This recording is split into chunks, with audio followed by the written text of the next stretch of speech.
While crawling on my hands and knees under my truck, I was shocked to see my son live streaming me from the window, captioned "Unpaid Old Servant of My House." At least, he's still useful at this age. His wife even dropped 3 laughing emojis in the chat. I stared blankly at the screen for 3 full minutes, then silently walked away.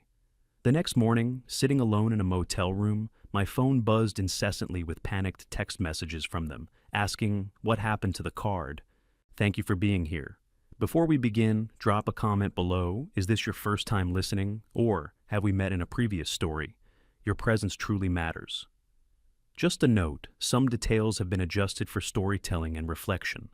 What matters most is the message I hope you'll carry with you. The phone screen glowed with 4,200 likes on a notification that my son had just hosted a live stream of me crawling under my own car captioned "Unpaid Old Servant of My House." And my son's name was right there in the post. But that came later. 5 hours earlier, I was sitting in my backyard with Ralph Graves over morning tea. Ralph was 65, a retired postal worker with knowing eyes and the bluntness of a man who delivered bad news for 40 years. He set down his teacup on the patio table and asked the question I'd been avoiding for months. "Do you know how much your son owes?" I looked at him over the rim of my own cup. November morning light filtered through the backyard oak tree, dappling the concrete with shadows that shifted like uncertainty. I was 60 years old, silver, threading through my hair hands, calloused from a lifetime of fixing things myself. 1 year ago, I'd buried my wife Elaine in this same autumn light. 1 year ago, I'd stopped knowing how to say no to my only child. "I saw him take that drill yesterday," Ralph continued. "The Black & Decker. Wasn't that your father-in-law's?" "It belonged to Elaine's father," I said quietly. "It's not Wilder's." "I know grief makes us generous," Ralph said, "but a year is long enough to stop being blind."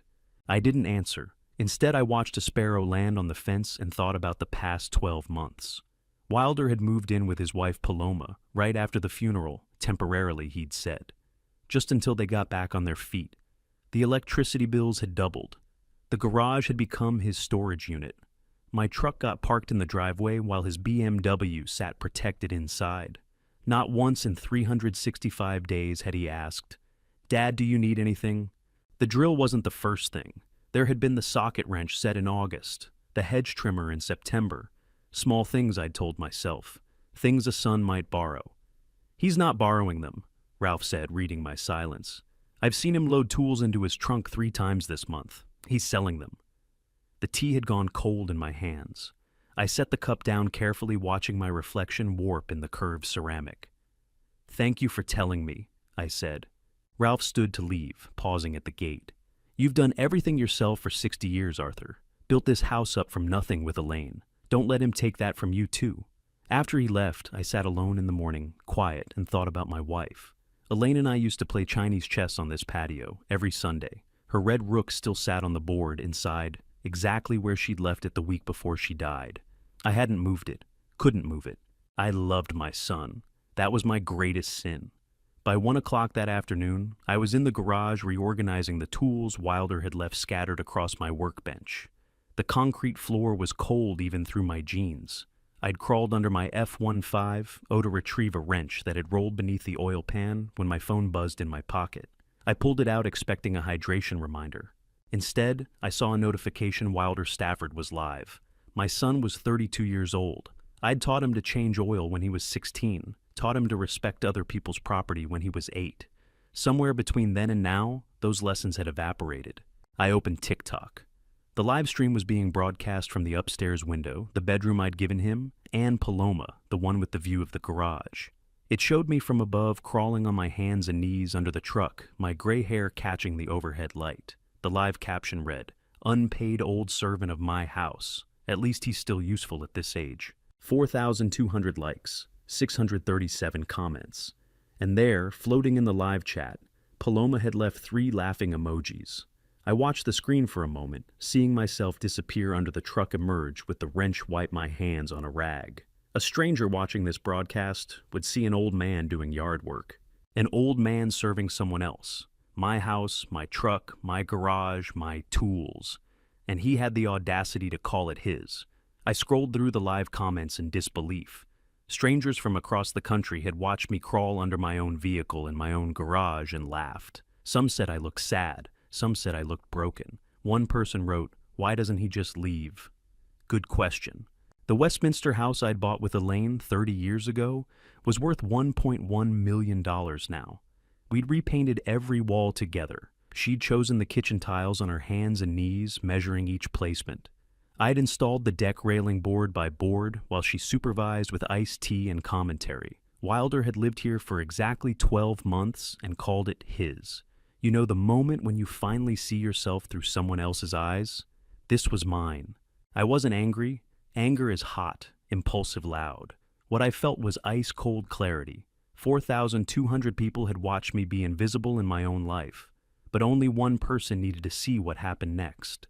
I thought about Elaine, about the way she used to look at me over the chessboard patient and steady waiting for me to see the move I'd been missing, about the last thing she'd said to me in the hospital, "Take care of yourself. Promise me." I'd broken that promise for a year. Grief had made me soft, generous, blind like Ralph said. But grief has a shelf life, and I just hit the expiration date. I set the phone down next to the wrench on the concrete floor. The cold from the garage seeped through my jeans, grounding me. I didn't move for 3 full minutes, just sat there under the truck, looking at that screen, watching the light count tick up to 4,206. Every single tick of that digital counter felt like a heavy hammer striking my chest, shattering the last remaining fragments of my paternal leniency. I could hear the muffled sounds of the television coming from the upper floor of my house, where my 32-year-old son and his wife were likely relaxing on the furniture my savings had purchased. They were laughing at the digital validation of my public humiliation, completely unaware that the silent old man beneath the grease-stained Ford F-15 had just crossed a psychological point of no return. I hauled myself out from under the chassis, the joints in my knees popping in the quiet garage space. The oil rag in my hand felt heavy, soaked with the grime of labor that had been taken for granted for 365 consecutive days. I looked around the room that had once been my sanctuary, a workshop of clean, organized boards where every screwdriver and wrench had a designated home. Now it was cluttered with plastic storage bins, imported car detailing kits for a vehicle I didn't own, and empty Amazon boxes that Paloma had discarded without a second thought.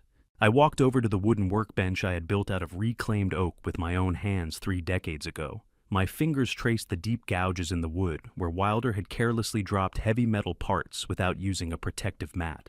It was a small detail, but microscopic disrespect accumulates over a year until it forms an unbending wall of absolute alienation.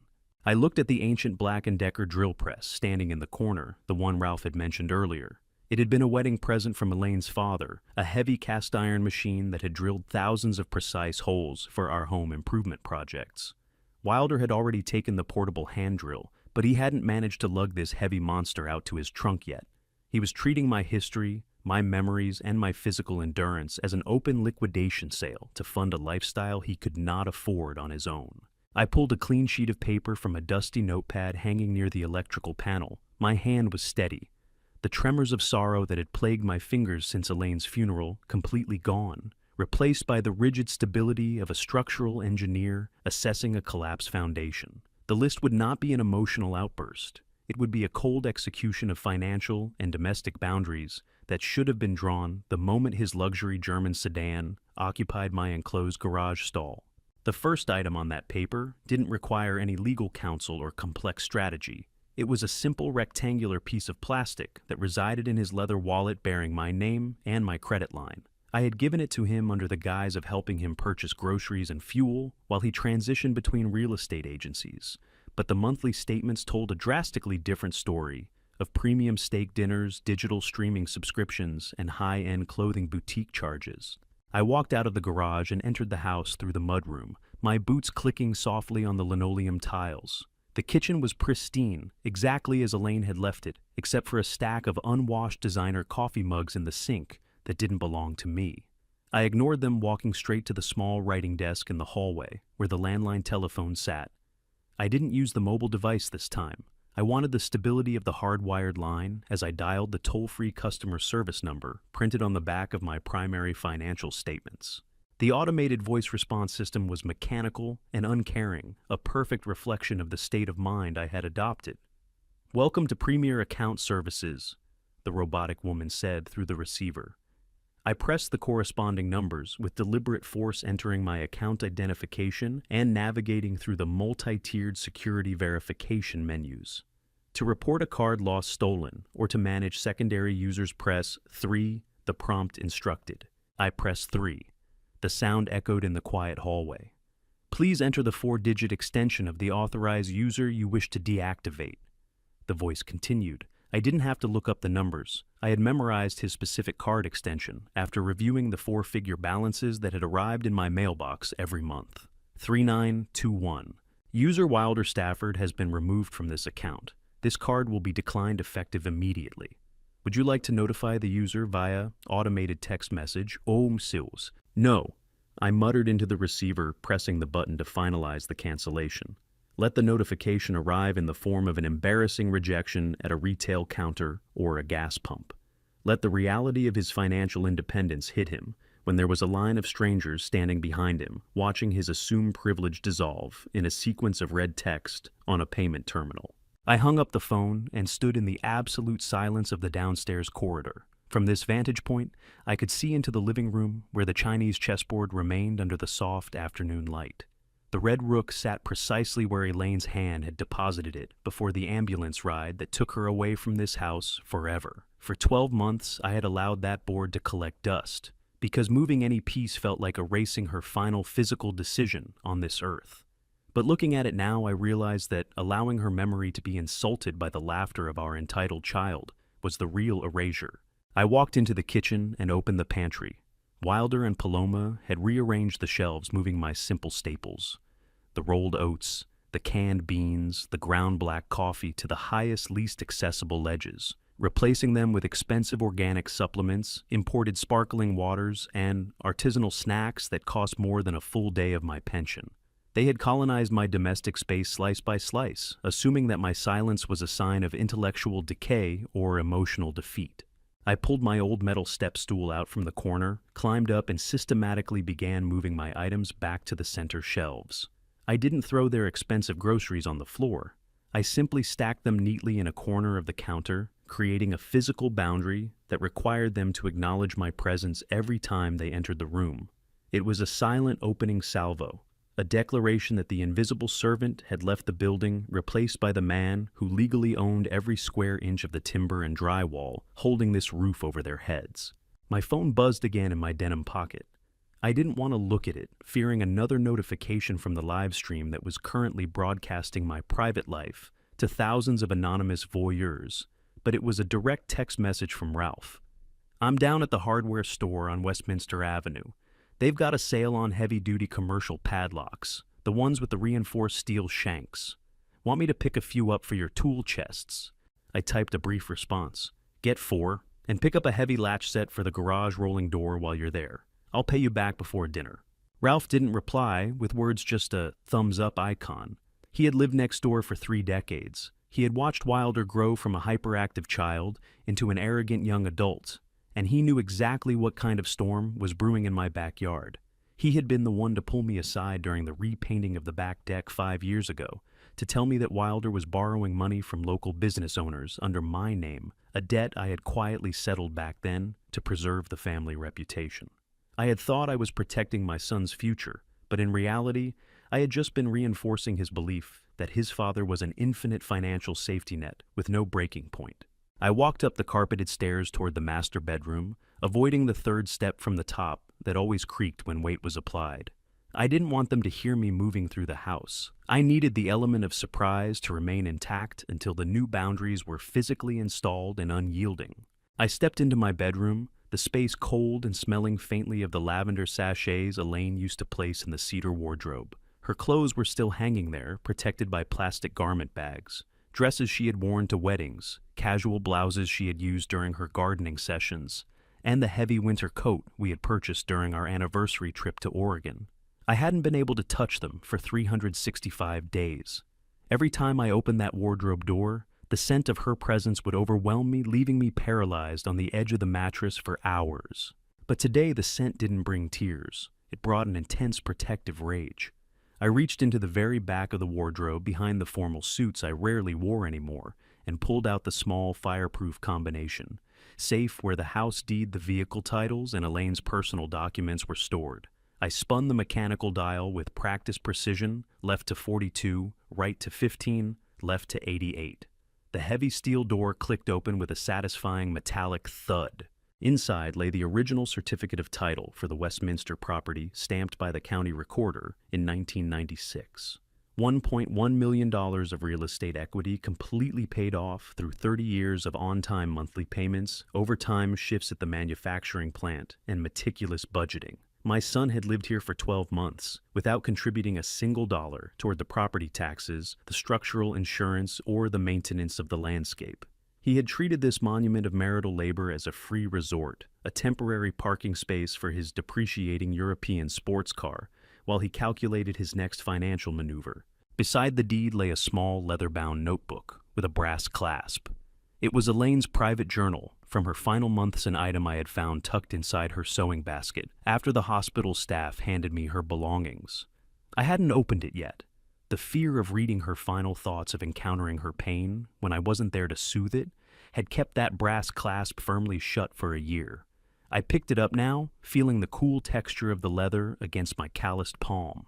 I didn't open it yet, not here, not while my son was still breathing my air under my roof, but I slipped it into my jacket pocket along with the house title and the vehicle documents. I locked the safe, pushed it back into the depths of the closet, and walked over to the dresser. I gathered 3 pairs of heavy work jeans, 5 flannel shirts, a week's worth of undergarments, and my heavy leather boots. I packed them into the canvas duffel bag I had used during my service years, compressing the fabric down until the zipper closed with difficulty. I wasn't abandoning my property. I was creating a tactical distance. I was removing myself from the immediate domestic equation so I could execute the next phases of my list without the distraction of daily arguments or emotional manipulation. As I carried the heavy duffel bag down the stairs, I heard the door to the upstairs suite click open. Wilder stood on the landing wearing a silk bathrobe that had belonged to a luxury hotel chain, another item he had likely acquired on someone else's credit line. He had an expensive espresso cup in his hand, his hair perfectly coiffed, looking down at me with an expression of mild amusement that turned into confusion when he saw the canvas bag in my left hand. "Heading out somewhere, Dad?" he asked, his voice dripping with the casual condescension that had become his default tone over the past year. "Don't forget the lawn needs to be edged before the homeowner association inspection on Thursday. I noticed some weeds coming up near the curb line." I stopped at the bottom of the steps, my hand resting on the carved oak banister. I looked up at him, studying the smooth, unlined face of a 32-year-old man who had never known the bone-deep exhaustion of a 40-hour work week or the terrifying responsibility of protecting a family through a financial recession. He looked exactly like his mother around the eyes, but the spirit behind those eyes was entirely hollow, devoid of the integrity and resilience that had defined Elaine's existence. "The lawn tools are in the garage. Is he Wilder?" I said, my voice completely flat, stripped of any parental warmth or familiar inflection. "You know where the mower is. You've watched me use it enough times." He laughed, a short, dismissive sound that echoed off the high ceilings of the entryway. "Yeah, well, my back has been acting up since that tennis match on Saturday.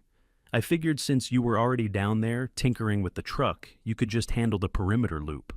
Paloma wants to have some friends over for a patio dinner next weekend, and the yard looks a little neglected." "I won't be handling the perimeter loop," I said quietly. He blinked his amusement, fading into a slight scowl as he took a sip from his espresso cup. "Whatever. Just make sure the garage door stays closed. The dust from your sanding gets all over the BMW's finish, and it cost me $80 to get it detailed at the car wash down on Brookhurst." I didn't answer him. I didn't point out that the BMW was currently sitting in a garage that my labor had built, while my own truck was parked under the autumn rain, collecting leaves and bird droppings. I didn't mention the TikTok livestream that was currently collecting likes at the expense of my human dignity. I simply turned my back on him, walked through the front door, and stepped out into the crisp November air. The driveway was slick with fallen leaves from the old oak tree. I walked over to my Ford F-150, tossed the canvas duffel bag into the passenger seat, and climbed behind the wheel, The engine roared to life with a familiar mechanical rumble, a solid American V8 that had never failed me through 200,000 miles of travel. I looked back at the house through the rearview mirror. Wilder was still standing at the upstairs window, looking down at me with his phone already back in his hand, likely checking the metrics on his latest social media upload. I shifted the truck into reverse and backed out of the driveway, the tires crunching over the gravel at the edge of the asphalt. As I turned onto the main avenue heading toward the commercial district of Garden Grove, I reached down and touched the edge of the notebook in my jacket pocket. The list in my mind was expanding, growing from 7 simple items into a comprehensive blueprint for domestic reclamation. My son had called this his house in front of 4,200 strangers. He had assumed that an old man's grief was a permanent disability, a weakness that could be exploited until there was nothing left but an empty shell and a signed inheritance form. But he had miscalculated the nature of my silence. I hadn't been surrendering, I had been mourning. And now the mourning period was officially over. I pulled into the parking lot of the small motel near the freeway entrance, the neon sign buzzing faintly against the gray sky. I paid the desk clerk in cash, walked down the outdoor walkway to room 114, and dropped my duffel bag onto the synthetic comforter of the double bed. The room was small, clinical, and completely devoid of personal history. It was exactly what I needed: a sterile staging ground, where I could sit with my thoughts, review the financial liabilities my son had accumulated under my roof, and prepare the first formal notices that would change his comfortable reality forever. I sat down at the small laminate desk in the corner of the room, pulled out the notepad from my pocket, and wrote down the first item with a heavy black pen, drawing a thick, uncompromising line directly through it: credit card deactivated. The first brick in his wall of entitlement had just been removed. There were 6 more to go, and I had all the time in the world to pull them down one by one until his entire fraudulent structure collapsed at his feet. I walked through my front door at noon, like I'd only been gone for groceries, not a night of strategic planning. Wilder and Paloma were waiting in the living room. Both had phones in their hands. Both looked like they'd been pacing. Wilder stood when I entered, his face flushed with the particular shade of red that comes from anger mixed with confusion. "Is your dad, where the hell have you been?" he said. "I've been calling you all morning. What happened with the car at Owex?" I walked past him without answering, past Paloma, who sat on the couch with her arms crossed, her 29-year-old face pinched into an expression I'd seen too many times this year, the look of someone who'd been inconvenienced by reality. I went to the kitchen. Behind me, I heard Wilder's footsteps following. "Dad, seriously, are you going to answer me?" I pulled a pot from the cabinet, filled it with water, and set it on the stove. From the refrigerator, I took out rice noodles, green onions, and a single egg. Ingredients for 1. "What are you doing?" Paloma had joined him in the doorway now. "We've been trying to reach you since 7 this morning." I turned on the burner and waited for the water to boil. "This is ridiculous," Wilder said. "The card stopped working at the gas station yesterday. I had to call Paloma to come get me. Do you know how embarrassing that was?" The water began to simmer. I added the noodles. "Are you seriously just going to ignore us?" Paloma's voice had gone up an octave. I stirred the noodles slowly, watching them soften in the heat. Added the egg. Watched the white bloom and solidify around the yolk. Sprinkled the green onions on top. The kitchen filled with the smell of simple food, the kind Elaine used to make when one of us needed comfort. When the noodles were ready, I drained them, transferred them to a single bowl, and sat down at the kitchen table. Wilder and Paloma stood in the doorway watching me with identical expressions of disbelief. I picked up my chopsticks and ate. They had been calling for hours, panicking, demanding, expecting me to fix their problem. Explain my absence, restore their convenience. But their panic was irrelevant to my plan. It always had been. 3 sentences. That was all it took to rewrite 12 months of silence. I finished the bowl slowly, set down the chopsticks, took a sip of water. Then I looked up at my son and his wife for the first time since I'd walked through the door. From now on, I said, everyone pays their own way. Your car, your problem. Your food, your bill. Your mess, your cleanup. Wilder's mouth opened. "What?" I stood up, picked up my bowl, washed it in the sink, dried it, and put it back in the cabinet. Then I walked past them toward my bedroom. "Are you seriously?" Paloma started. I closed my bedroom door behind me and heard nothing else. Through the wall, I could hear their muffled voices rising in pitch, hear Wilder's frustration turning into what sounded like genuine confusion. "Good. Confusion was the first step toward understanding. Understanding was the first step toward change. I sat on the edge of my bed and looked at Elaine's photograph on the nightstand. She would have handled this differently. She would have sat them down, explained calmly, given them a chance to apologize and adjust.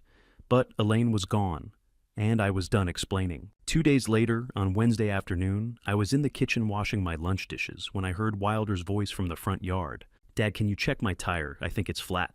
Don't sword. I dried my hands on the dish towel and walked to the front window. His black BMW sat in the driveway with the front left tire visibly deflated. Wilder stood beside it, phone in hand, looking toward the house expectantly. I went outside. "Thank God," he said when he saw me. "I was about to call a tow truck. Can you take a look?" I walked over to the car, looked at the flat tire, looked at my 32-year-old son. Then I turned around and walked back toward the house. "Dad, where are you going?"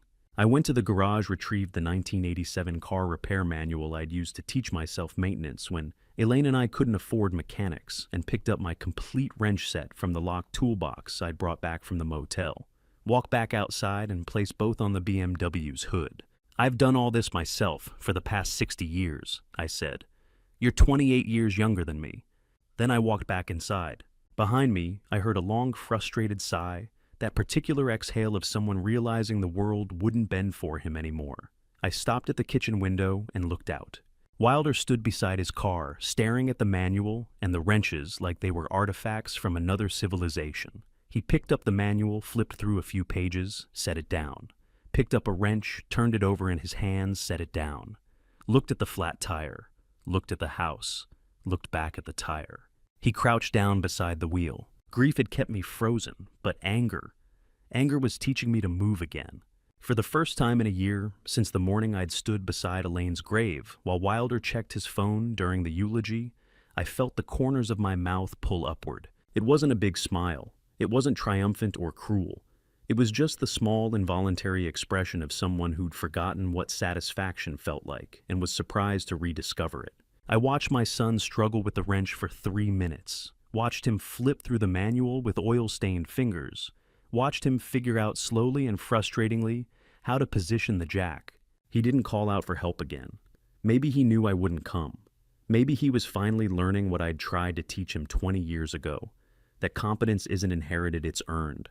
I stood at that window until he got the spare tire on. It took him 40 minutes. When he finished, he was sweating despite the November cold, and there was a streak of grease across his expensive shirt. He loaded the tools back onto the hood and walked toward the house. I moved away from the window before he could see me watching. That night I lay in bed and thought about the list I'd written in the motel. 7 items, 2 complete, the credit card, the free labor, 5 remaining. But the tools and the tire were just the beginning. I picked up my son's golf clubs from my sofa Thursday afternoon and carried them upstairs like I was removing evidence from a crime scene. The tire had been the lesson. This was the reclamation. Wilder's things had spread through my living room like an infection over the past 12 months. Golf clubs leaning against the armchair where Elaine used to read.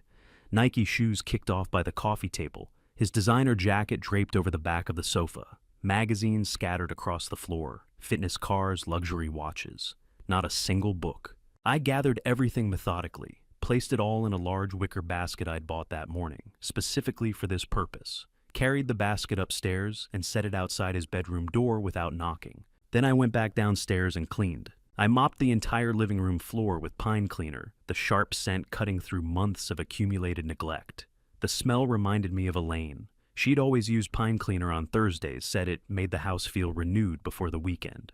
When the floor dried, I walked to the garage and retrieved the ebony chessboard from the shelf where I had stored it after the funeral, carried it back inside, and placed it on the low table by the window, the exact position where Elaine and I had sat every evening for 30 years.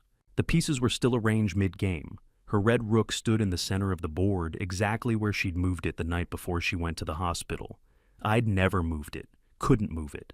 That rook was the last decision she'd made in this house, the last time her fingers had touched something that would remain after she was gone.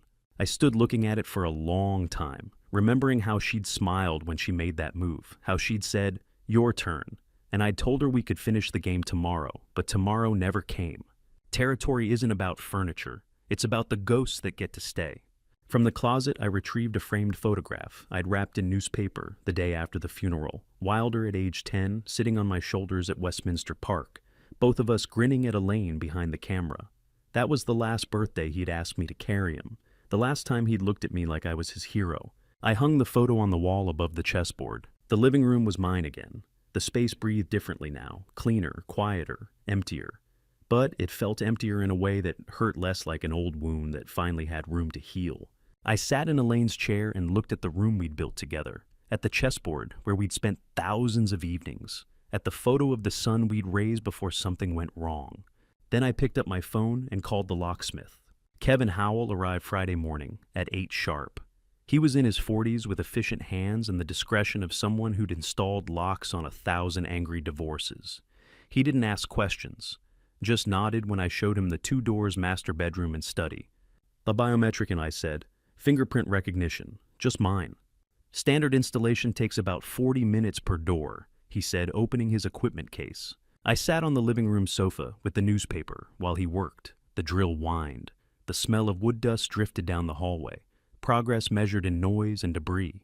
Wilder came home halfway through the second installation.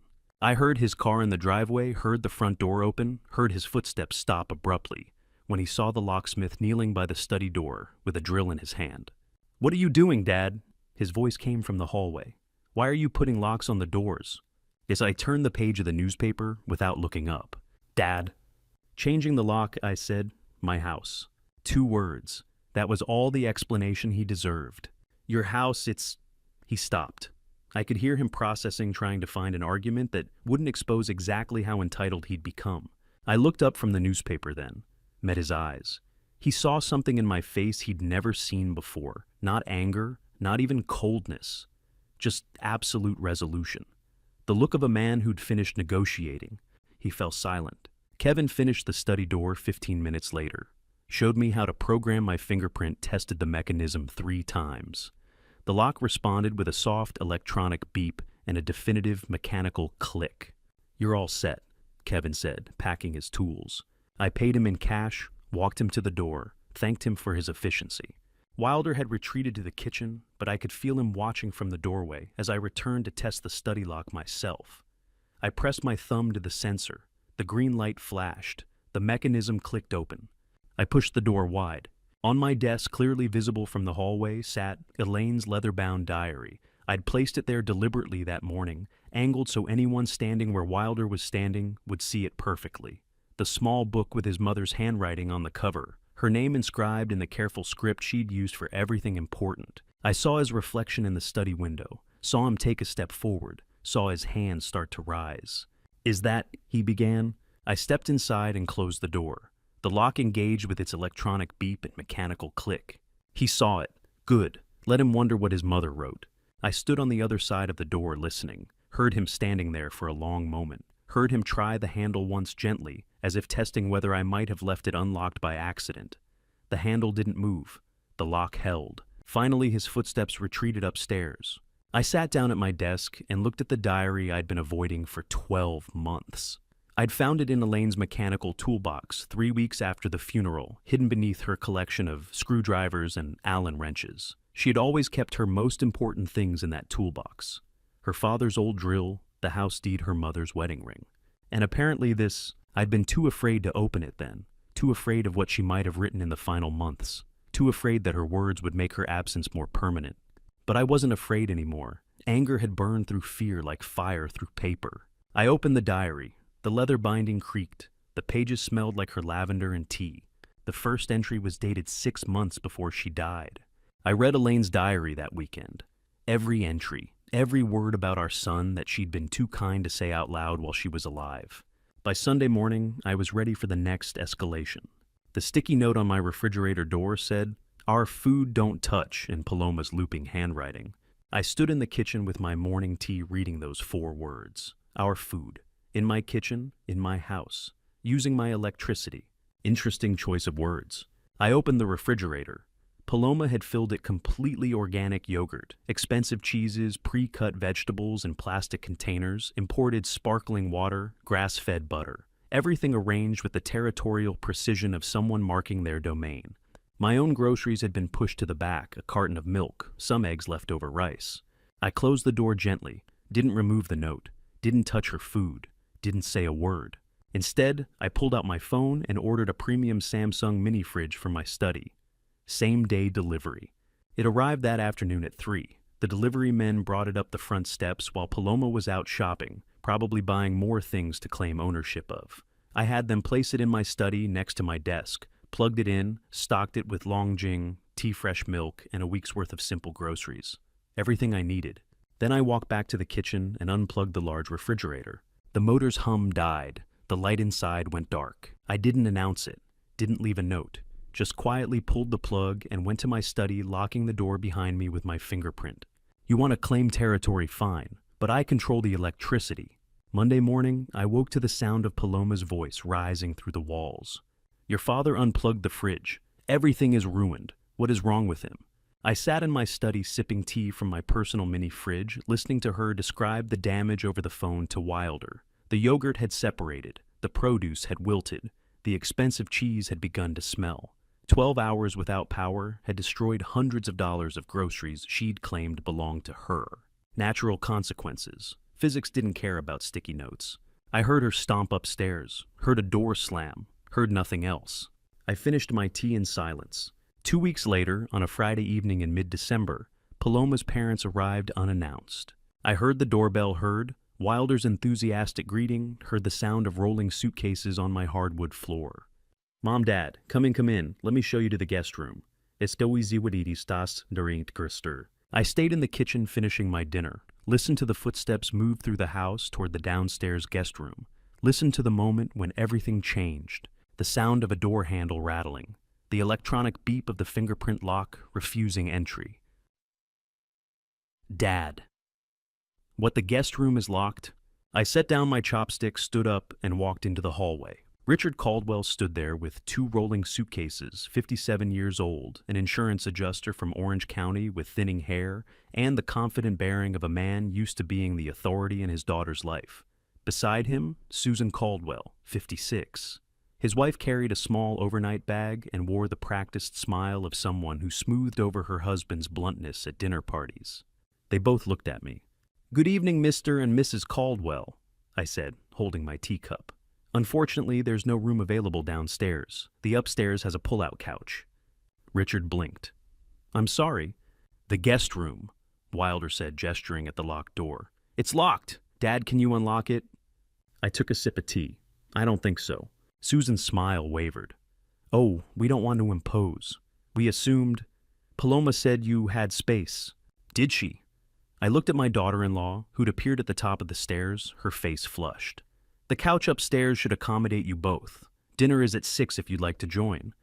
I walked back to the kitchen. Behind me, I heard Richard whisper something to Susan, heard Wilder's awkward laugh, heard the sound of suitcases being dragged up the stairs instead of rolling smoothly into the comfortable guest room with the queen bed and private bathroom. The pull-out couch upstairs was narrow old and positioned in the corner of Wilder and Paloma's cramped living space. Not meant for guests, meant for emergencies. This wasn't an emergency. This was a lesson. Dinner that evening was quiet. I'd made a simple meal, rice stir-fried vegetables, steamed fish. Enough for 5, but nothing elaborate. Nothing that suggested I'd been expecting company or felt obligated to impress. Richard sat across from me, Susan beside him. Wilder and Paloma flanked them like anxious translators at a diplomatic incident. "So," Richard said, attempting conversation, "Paloma tells us you've been making some changes around the house." "As standard maintenance," I said, serving myself rice. Susan tried next. "It's such a lovely home. You and Elaine built something beautiful here." "We did," I said, "thank you." Paloma pushed food around her plate. Wilder drank water like it was medicine. Richard watched me carefully now. I could see his adjuster's mind working, reassessing the situation he'd walked into. His daughter had told him one story, probably about her generous father-in-law, who was happy to house them, who loved having family around, who was just a little old-fashioned and set in his ways. But the locked doors told a different story. The mini fridge in my study told a different story. The pull-out couch told a different story. I saw the exact moment Richard Caldwell understood his daughter had married poorly. His fork paused halfway to his mouth. His eyes moved from me to Wilder to Paloma and back to me. The confident bearing deflated slightly. The assumption of welcome evaporated. He set down his fork. "Wilder," he said slowly, "you mentioned you were living here temporarily. How long has it been now?" "Spofond. Wilder cleared his throat. About a year." "A year," Richard repeated. "We've been saving up," Paloma said quickly. "Looking for the right place." Richard looked at me, really looked at me for the first time that evening. Then he glanced at Wilder, then at his daughter, then back at me. The expression on his face was one I recognized from my years in engineering, the look of a man who just realized he'd been reading the blueprint upside down. "I see," he said quietly. We finished dinner in silence. They left early the next morning, without breakfast. I watched the Caldwells drive away Saturday morning, without saying goodbye. Their car disappeared down the street at 7:15 earlier than any guest should feel compelled to leave. By 8, I was standing in my garage surveying the problem I'd tolerated for 4 months. The garage looked like a storage unit had exploded Wilder's kingdom of junk and my F-150, sitting outside in the rain for the 4th month straight. Old tires stacked against the wall, a broken toolbox missing its lid, a rusted bicycle he'd promised to fix last summer, unopened Amazon boxes containing impulse purchases he'd forgotten about, gym equipment he'd used exactly twice before deciding fitness was too inconvenient. All of it crammed into the space where my truck belonged, while my vehicle weathered December rain in the driveway. Not anymore. I pulled out my phone and called a professional tow service. Tony Fletcher arrived at 9 with his crew and industrial tow truck. He was stocky in his 40s with efficient movements and the neutral expression of someone who'd cleared 100 contentious garages. He walked through the space once assessing the volume. "All of it," he asked. "Everything," I said. "Move it to the uncovered area in the side yard." "Not covered storage." "No, the yard." He nodded. Didn't ask why. Professionals don't ask why. They worked systematically. 2 men with hand trucks and moving blankets loading everything onto the tow truck bed, then relocating it to the side yard where it would sit exposed to December sun and eventual weather. Not covered, not protected, just moved. Wilder came running out halfway through the operation, still in his pajamas, face flushed. "Dad, what are you doing?" "My stuff." "Where are they taking my things?" I stood near the garage entrance, hands in my pockets, watching the crew work. "To the side yard," I said. "Uncovered. Next time you leave things in the yard, it's free. This time cost $180. I handed him the itemized receipt Tony had given me. Wilder stared at it. "You're charging me for this?" "Tony charged me. I'm passing the cost to you. Your junk, your expense." "You can't just, this is my garage," I said. "My truck. Been parked outside for 4 months. Not anymore." He looked at the receipt again, then at me, then at his belongings being systematically removed from the space he'd claimed without asking. Something in his face shifted, confusion giving way to the first hint of real understanding. For 4 months my truck sat in the rain, while his junk stayed dry. Not anymore. By 10:30, the garage was empty. I walked my F-150 inside, centered it perfectly in the space, and locked the rolling door with a new padlock. The key went on my personal keyring, the only keyring. Outside, Wilder's belongings sat in a pile in the side yard, fully visible from the street. I didn't feel guilty. I felt efficient. The next day, Sunday at noon, I sat at the outdoor patio table reading the newspaper. Wilder was nearby, smoking nervously, glancing at his belongings, still piled where the tow crew had left them 24 hours earlier. I placed a thick white envelope on the table between us. Didn't look up from the newspaper. He stared at it. "What's this?" he asked. "Read it," I said. "Decide by Tuesday evening." He opened the envelope slowly, pulled out the document I'd spent Friday afternoon preparing with a real estate attorney, a formal typed rental agreement on proper letterhead. I watched his face as he read. Monthly rent, $2,800 for the upstairs bedroom and shared common areas. Orange County market rate for comparable space. Initial term, 3 months. Utilities tenant responsible for proportional usage above baseline. Security deposit first and last month in advance. The final paragraph was the important one. Failure to execute this agreement within 48 hours constitutes notice of tenant's intent to vacate. Landlord reserves the right to require full vacancy within 14 days per California Civil Code, Section 1946. "Dad, we can't afford that you're charging us rent. Your own son." I looked up from the newspaper for the first time. My own son has been living rent-free in a $1.1 million house for 13 months. The grace period is over. But we don't have... You're an adult, I said. I treat you like an adult. Read it. Decide by Tuesday evening. I folded the newspaper, stood up, and walked toward the house. If this isn't fair, he said behind me. I paused at the door, looked back over my shoulder. That's fair, I said. You started a live stream of me crawling under my truck and called me your unpaid servant. You stole my tools and sold them. You filled my refrigerator with your food and told me not to touch it. You occupied my garage for 4 months while my vehicle sat in the rain. You never once asked if I needed help, if I was okay, if I was lonely in this house after your mother died. His mouth opened, but nothing came out. Fair. I continued. Would have been you offering to pay rent 13 months ago. Fair would have been you respecting the fact that I was grieving and needed space, not freeloaders. This isn't about fair. This is about reality. You want to live here? You pay. You don't want to pay. You leave. You have 48 hours. I walked inside and closed the door. Blood doesn't entitle you to a house. Money does. I went to the kitchen, filled the kettle, and set it on the stove. While the water heated, I stood at the window looking out at the yard. Wilder was still sitting at the patio table, the rental agreement in his hands, reading it again, like he was searching for a loophole that didn't exist. Then he pulled out his phone. I could hear his voice through the open window, shaky and urgent.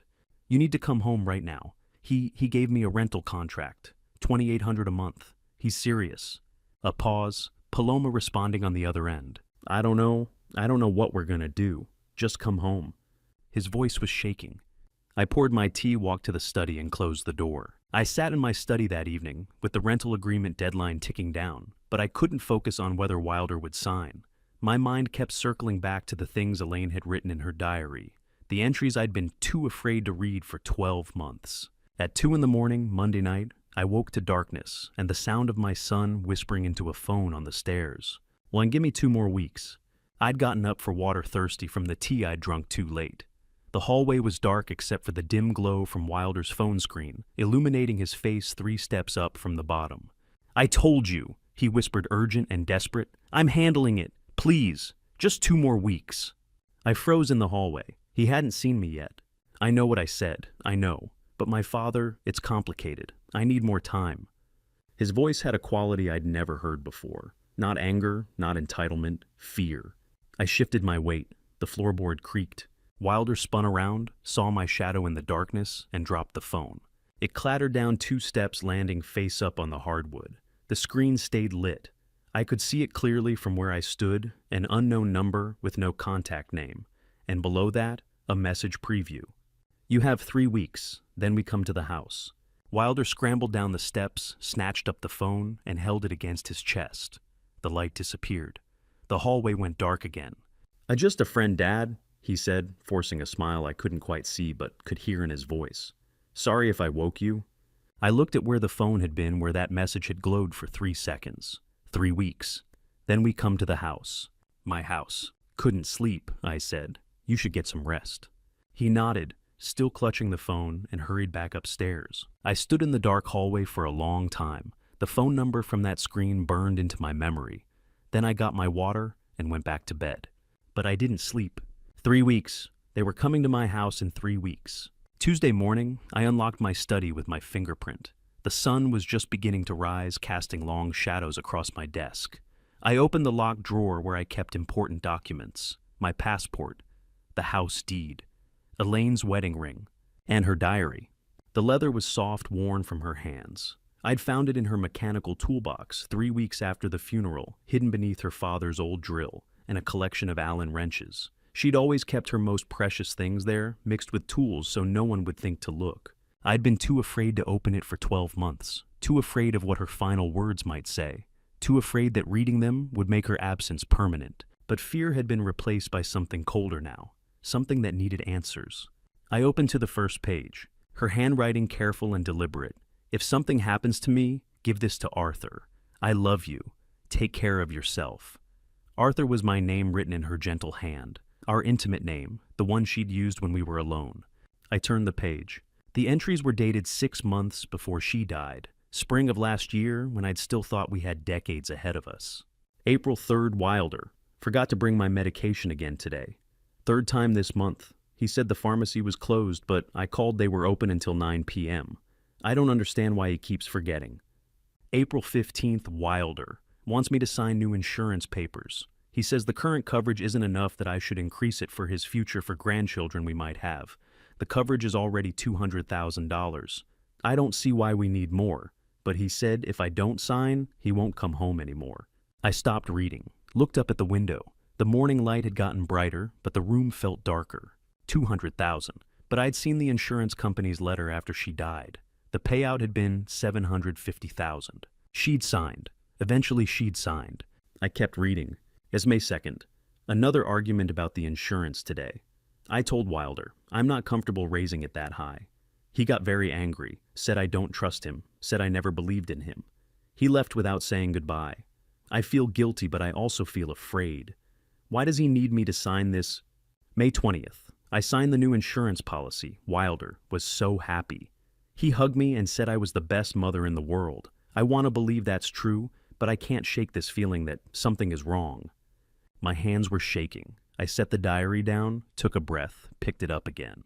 The final readable entry was dated June 8th, 6 months before she died. Today my head is very dizzy. I asked Wilder for my pills, the blood pressure medication Dr. Morrison prescribed. He looked at me strangely and said, I'm getting forgetful that I already took them this morning. I'm not sure anymore. Maybe I did, but I don't remember. Everything feels foggy lately. I'm scared something is wrong with me. There were a few more entries after that, but the handwriting deteriorated. Words misspelled, sentences incomplete. The careful script I'd known for 30 years, dissolving into something confused and uncertain. The last page just said, Arthur, I love you, I'm sorry. I closed the diary. My hands weren't shaking anymore. They'd gone completely still the way they did when I was working with precision tools, when steady hands meant the difference between fixing something and breaking it forever. I'd been mourning my wife for 12 months. I might have been mourning a murder. The medication, the insurance pressure, the confusion about whether she'd taken her pills. And 6 months later, she'd collapsed in the hospital hallway and never woken up. I locked the diary back in the drawer, sat at my desk for 20 minutes without moving. The phone call at 2 a.m., the threatening message about coming to the house, the insurance arguments, the forgotten medication. I looked at the clock, 8:47 a.m. Then I picked up my phone and called Sherman Whitaker, a private investigator Ralph had mentioned months ago, when I'd casually asked about legal options for tenant disputes. I needed to know what $750,000 in life insurance looked like on paper. Sherman answered on the second ring. We agreed to meet at 3 that afternoon, at a Vietnamese cafe in Westminster he knew would be quiet. I arrived early, ordered tea I didn't drink, waited. Sherman Whitaker walked in at exactly 3 o'clock. He was 62, a retired private investigator with sharp gray eyes and the calm demeanor of someone who'd spent 30 years separating lies from truth. We'd known each other for decades. He'd helped Ralph with a property dispute 5 years ago, and Ralph had mentioned him again recently when I'd asked about tenant law. He sat across from me in the corner booth, ordered Vietnamese coffee and said, "Tell me everything." So I did. The TikTok live stream calling me an unpaid servant, the tools Wilder had stolen and sold, the refrigerator war, the rental agreement with its 48-hour deadline, the in-laws' uncomfortable visit, the 2 a.m. phone call with the threatening message about coming to my house in 3 weeks. And then I told him about Elaine's diary, the entries about forgotten medication, the pressure to raise life insurance, the confusion about whether she'd taken her pills, the final page that just said she was sorry. Sherman listened without interrupting his coffee, sitting untouched between his hands. When I finished, he was quiet for a long moment. Then he set down his cup and asked the question that changed everything. How much life insurance did Wilder receive when your wife died? $750,000, I said. He signed for it 11 days after the funeral. Sherman leaned back in the booth. His expression didn't change, but something shifted in his eyes, the look of a professional who just heard a pattern he recognized. And you never wondered, he said slowly, why your son begged your wife to raise the coverage from $200,000 to $750,000 exactly 6 months before she died. The cafe's ambient noise, the hiss of the espresso machine, the murmur of other conversations seemed to fade away. I stopped, started again. I thought he was being responsible, planning ahead. He told me it was for their future, for grandchildren we might have someday. 6 months, Sherman said. That's how long you plan a murder if you're patient. The words hung in the air between us like smoke from a gun I hadn't realized was fired. You think he killed her? I said. It wasn't a question. I think the timeline is suspicious, Sherman said carefully. I think pressure to increase life insurance followed by medication irregularities, followed by sudden death, followed by immediate payout, is a pattern I've seen in 3 homicide cases over my career. I think you should let me look into this properly before you draw conclusions. But yes, I think it's possible. I wrapped my hands around my teacup. It had gone cold. What do? I asked. Nothing, Sherman said. You do nothing different. Keep the rental agreement in place. Keep your distance. Don't let him know you suspect anything. Let me pull the insurance records, the medical files from her hospital, stay the prescription history. If there's evidence of foul play, we find it quietly and bring it to someone with a badge. If there's not, you learn to live with doubt. But you don't confront him. Not yet. I nodded slowly. What in the phone call? I asked. The threat about coming to the house. That's separate, Sherman said. That sounds like loan sharks. Gambling debt, probably. The timeline matches. He gets $750,000, burns through it in a year, borrows more when he can't sustain the lifestyle. Now he's being squeezed. How much do you think he has left? Nothing, I said. He couldn't even pay for gas when I canceled his credit card. Then he owes someone dangerous a lot of money he doesn't have, and they know where he lives. Where I live, I corrected. Sherman nodded. Where you live? We sat in silence for a moment. I'll start with the insurance company, Sherman said. Give me 3 days. I left the cafe at 4:30 with a plan I hadn't had that morning and a suspicion I couldn't unthink. 2 days later, Thursday evening at 6 o'clock, exactly 48 hours after the rental agreement deadline, Wilder knocked on my study door. I opened it to find him standing in the hallway with the signed contract in his hand and his head bowed like a penitent son. I'm sorry about the video, Dad, he said. It was stupid, disrespectful. I'll delete it if you want. Here's the contract. Signed. He handed me the thick envelope. Both signatures were there, his and Paloma's, witnessed and dated. And I examined the document carefully. Everything was in order. Rent is due the 1st of next month, I said. $2,800 plus your share of utilities. About the amount, he said, could we maybe discuss? That's market rate, I said. Non-negotiable. He nodded, swallowed. Okay, we'll make it work. I looked at my son standing in my hallway apologizing for a live stream while I was investigating whether he'd murdered his mother for money. The cognitive dissonance was almost funny. You apologized for the live stream, I thought. But I'm investigating something you never apologized for. Thank you for understanding, he said. I nodded, started to close the door. His phone rang. The sound cut through the moment like a blade. I watched his face as he pulled it from his pocket and looked at the screen. Watched the color drain from his skin like someone had opened a tap. Watched his expression shift from contrition to pure fear in less than a second. I need to take this, he stammered. He turned and rushed toward the front door, already answering. I told you I'd have it, I heard him say as he pushed through to the yard. Please just give me until... The door closed behind him. I walked back to my study window and watched. He paced the yard with the phone pressed to his ear, his free hand gesturing frantically. Even from inside, I could see the panic in his movements. The fear. He signed my rental agreement like a man confessing to jaywalking while hiding a body in his trunk. He'd apologized for the live stream. He'd signed my contract. He'd bowed his head and played the role of reformed son. But his face when that phone rang, that was the face of a man with debts far worse than $2,800 a month. And I was about to find out exactly how deep those debts ran. Sherman called me the next morning. Come to my office, he said. I found something. Friday morning, Sherman placed a photocopy of the life insurance policy face up on his desk. Between us, $750,000 beneficiary Wilder Stafford, signed for 11 days after I buried my wife. I'd known about the payout. What I hadn't known was what came before it. Sherman flipped to the second page. Coverage increase application. Dated exactly 5 months before she died. Raised the policy from $200,000 to $750,000. Look at the authorized signature line. I leaned forward. Elaine's signature was there in what looked like her careful handwriting. The loops on the E and the S matched. The slant was right. At first glance, it looked authentic. That looks like her handwriting, I said. But she never mentioned this. Never. Look closer, Sherman said, handing me a magnifying glass. Look at the pressure points, the hesitation marks here and here. I studied the signature under magnification, saw what he was pointing to tiny tremors in the ink where someone had paused mid-stroke. Pressure variations that suggested tracing rather than natural writing. The signature looked right, but the physics of how it was made were wrong. As someone traced this very carefully, Sherman said.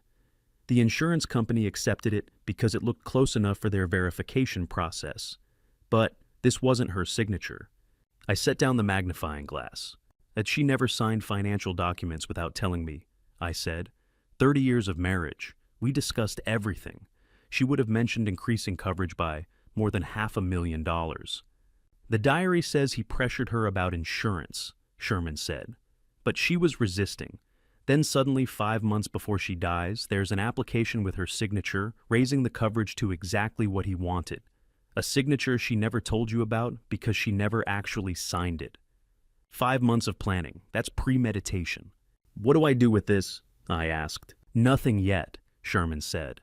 Insurance fraud from a year ago is one thing, but if we can prove he forged this and then caused her death to collect, that's murder for financial gain. That's different.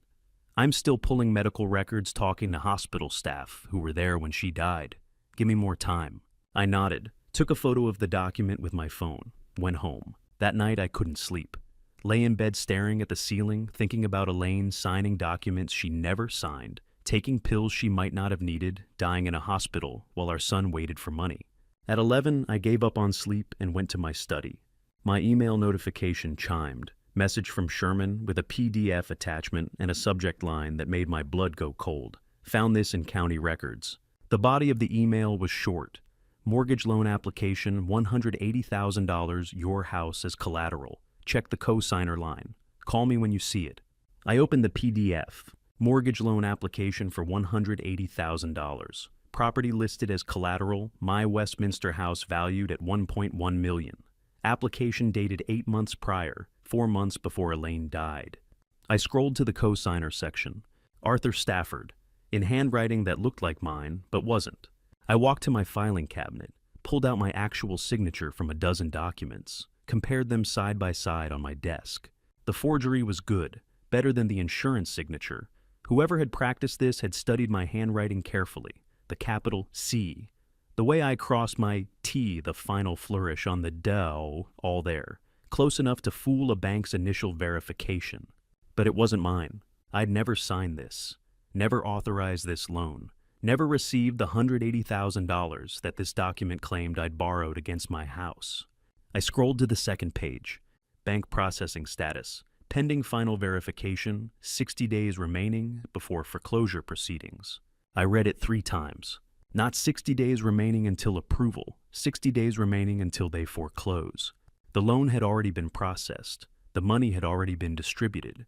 The bank was in the final verification stage before beginning foreclosure proceedings if the loan wasn't resolved. My son had forged my signature to take out a $180,000 loan using my house as collateral. And in 60 days, if I couldn't prove it was fraud, the bank would take my house to recover their money. I sat at my desk for a long time, looking at my own name in handwriting that wasn't mine. The insurance fraud had given him $750,000. This mortgage fraud had given him another $180,000, nearly $1 million total, extracted through forgery and possibly murder. And the threatening phone call. You have 3 weeks, then we come to the house. He'd burned through all of it. $1 million in 13 months. And now someone dangerous wanted payment he couldn't give. And my house, the house Elaine and I had built together, was collateral for debts on 2 different fronts. I had 60 days to prove my son tried to murder his mother, or I'd lose my house to his fraud. I picked up my phone to call Sherman, then realized it was past midnight. I'd call him in the morning, start the process of proving forgery, challenge the mortgage, protect the house. 60 days. I opened my desk drawer and pulled out a calendar, counted backwards from the date on the bank's status report. Today was mid-December. 60 days put the deadline in mid-February. I took a red pen and circled February 15th. Then I looked at the forged signature again, my name in someone else's hand, authorizing a loan I never approved for money I never received. Elaine's diary had said, "If something happens to me." She'd known to be afraid. She'd documented the medication irregularities, the insurance pressure, the confusion. She'd left me evidence because she'd suspected what I now knew. Our son wasn't just a disappointment. He was a criminal. Monday morning, 8 days into the countdown, Sherman called and told me to meet him at County Medical Center.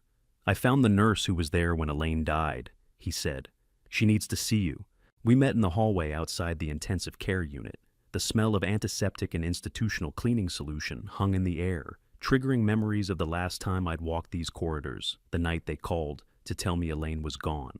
Priscilla Lambert approached us with visible reluctance. She was 55, a head nurse with kind eyes, steady hands, and the weary professionalism of someone who'd watched too many patients die under questionable circumstances. Sherman made introductions. She nodded politely but kept her distance.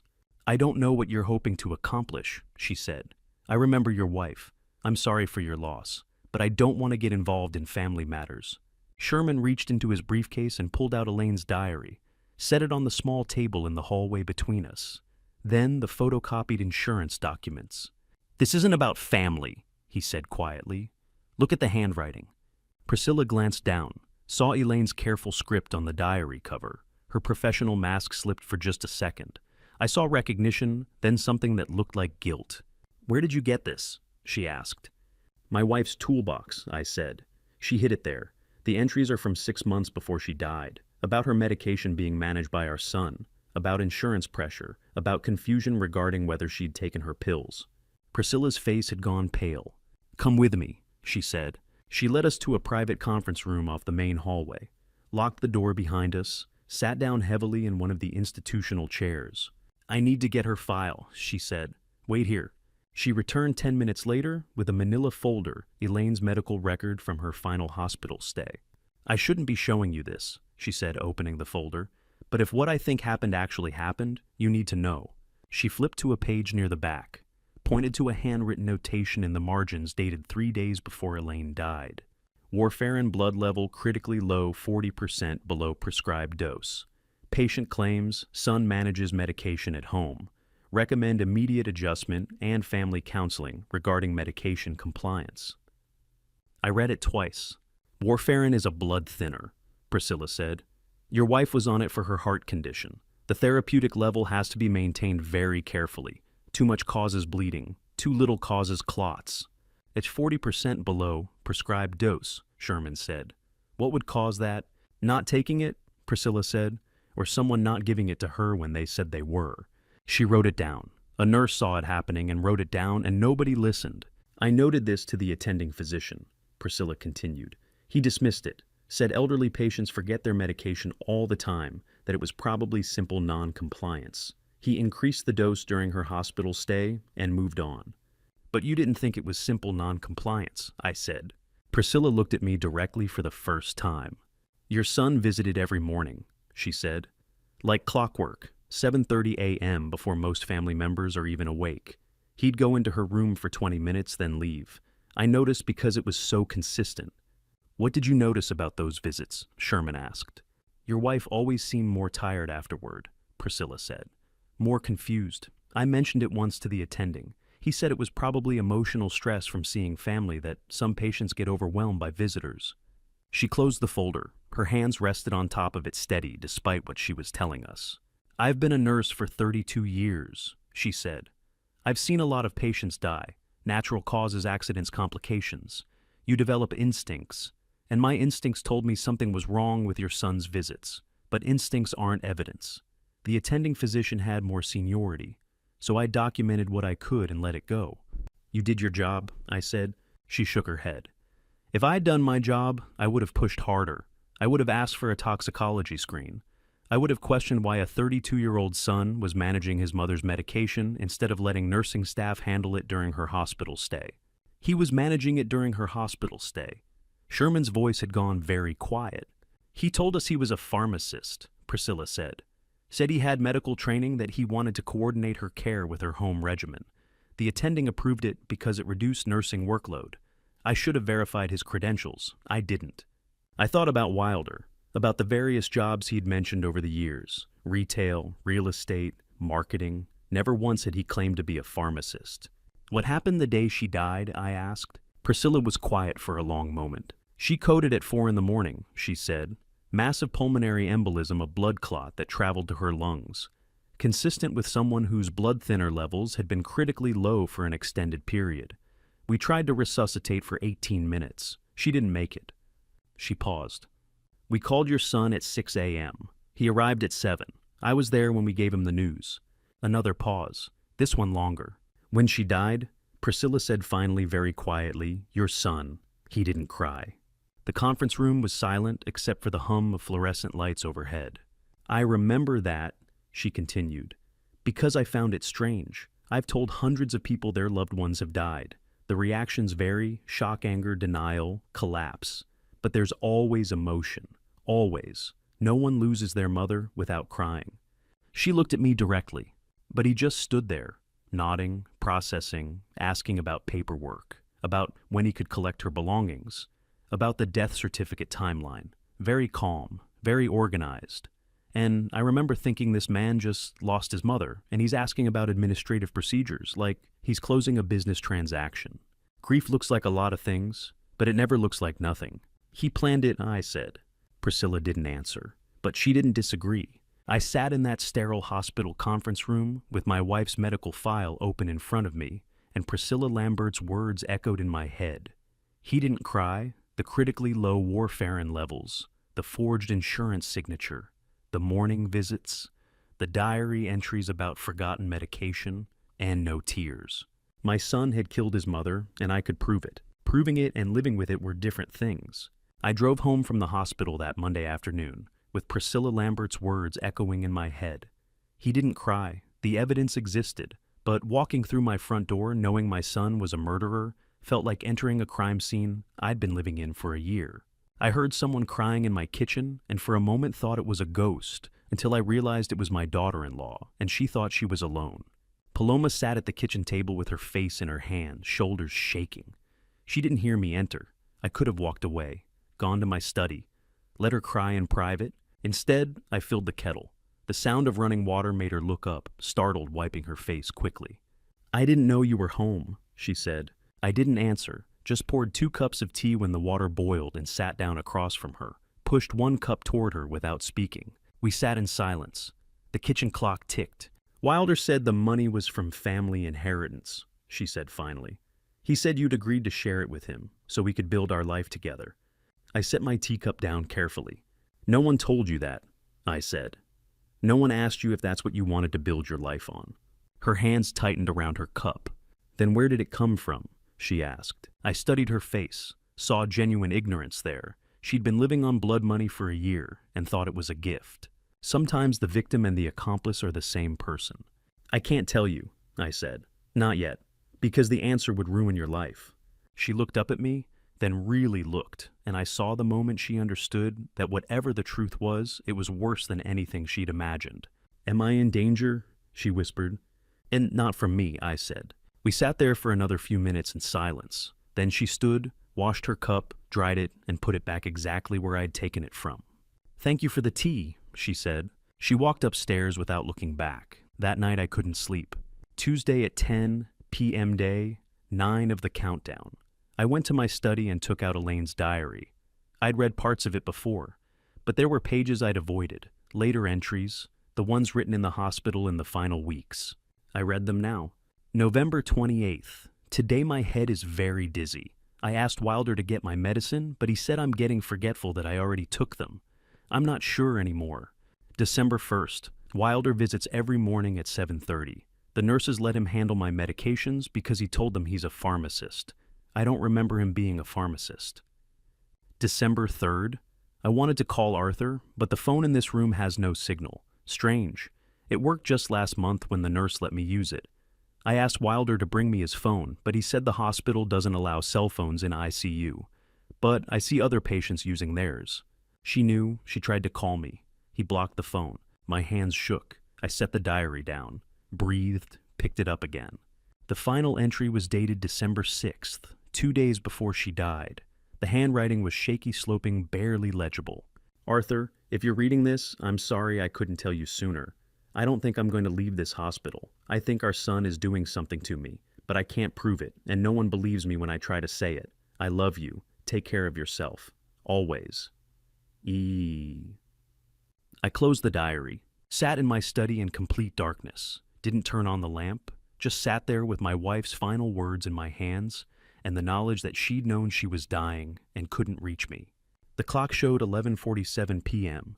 I sat through midnight, through 1 a.m., through 2. Thought about Elaine writing those words while our son blocked her phone and managed her medication into fatal blood clot territory.